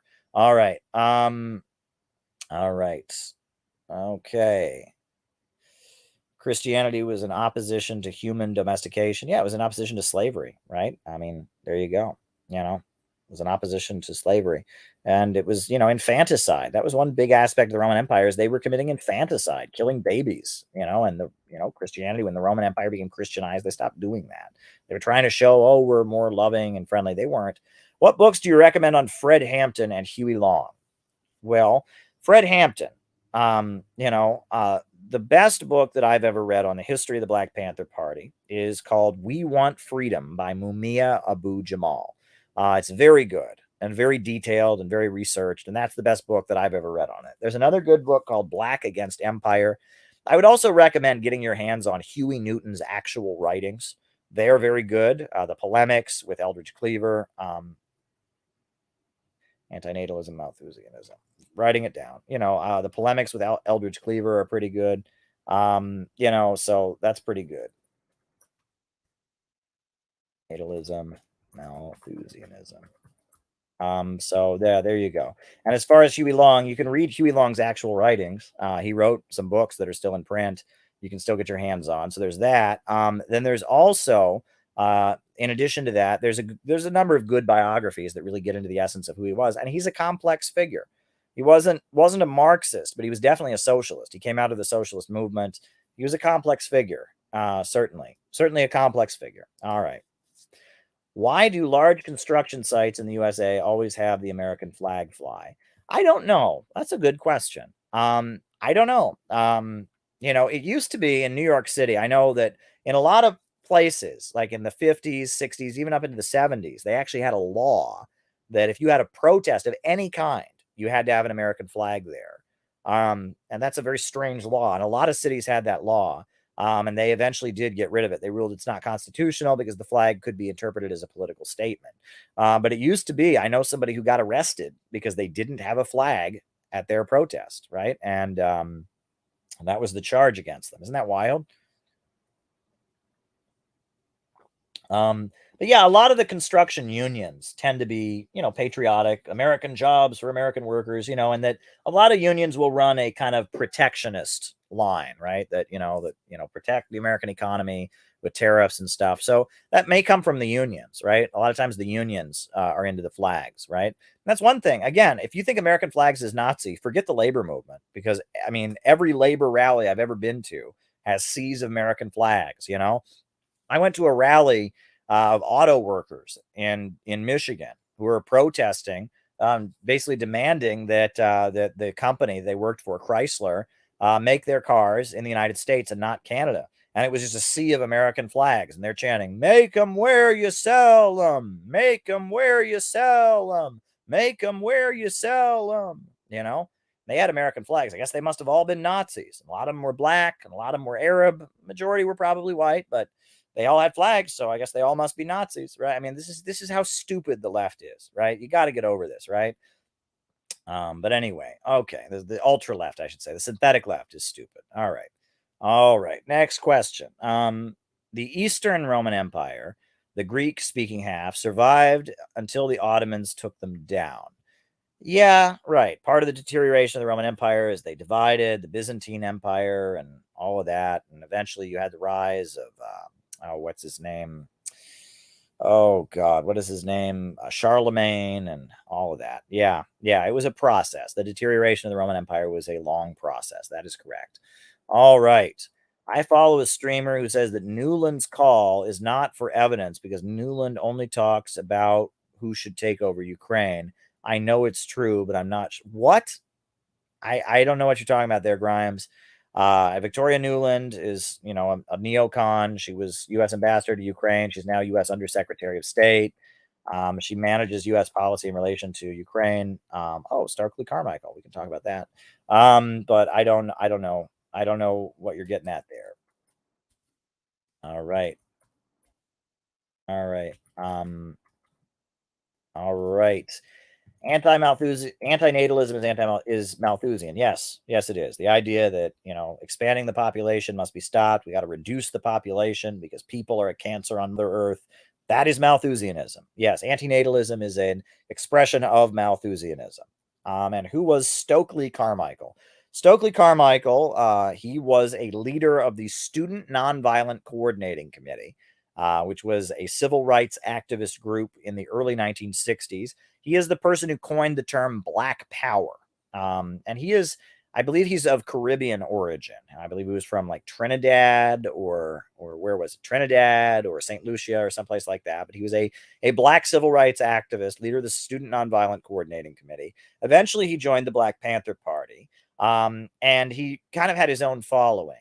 He changed his name to Kwame Ture, and he eventually started what was called the All African People's Revolutionary Party, the AAPRP. And he was an amazing orator. I could listen to him all day. I listened to him while I'm at the gym working out. Preaching scientific socialism. He's amazing. Right? Now, he rejected Marxism because he thought that Marxism was not African. And he pushed what he called scientific socialism. And for the All African People's Revolutionary Party, he pushed scientific socialism. He said he didn't push Marxism because it was not black enough. He was a black nationalist organizer. But he also didn't push African socialism because he said socialism is the same everywhere. He was very, very much inspired by Kwame Nkrumah and the government of Ghana and the revolutionary movement of Ghana. And he also was very much inspired by Ba'athist Arab socialism. So much so that he was called anti-Semitic. He defended Saddam Hussein. He defended Bashar Assad. He was a great admirer of Libya. And he was a revolutionary anti-imperialist and definitely a socialist. I mean, he definitely, you look at what he calls for every speech. He's calling for workers to control the means of production. He's explaining Marxism. He's amazing.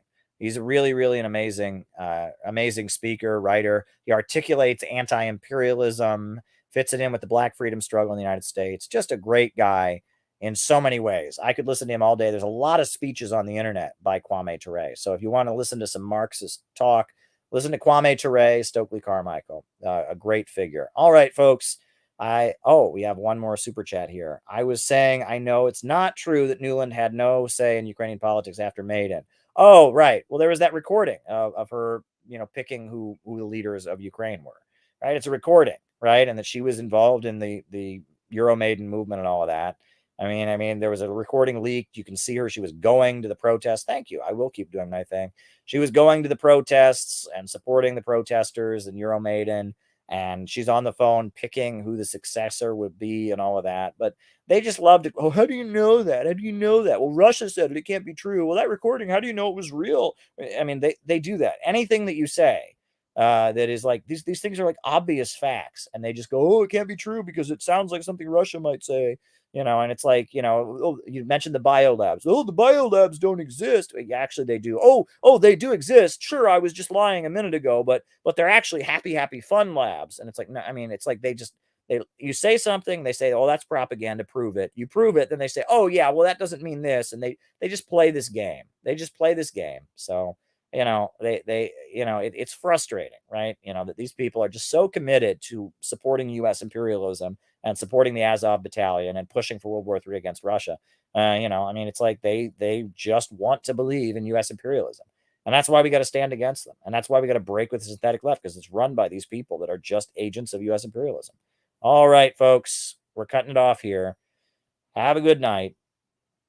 New upsurge in the struggle against US imperialism is now emerging throughout the world. Ever since World War II, US imperialism and its followers have been continuously launching wars of aggression. But the people of various countries have been continuously waging revolutionary wars to defeat their aggression. And while the danger of a new world war still exists, and the people of all countries must get prepared, revolution is the main trend in the world today.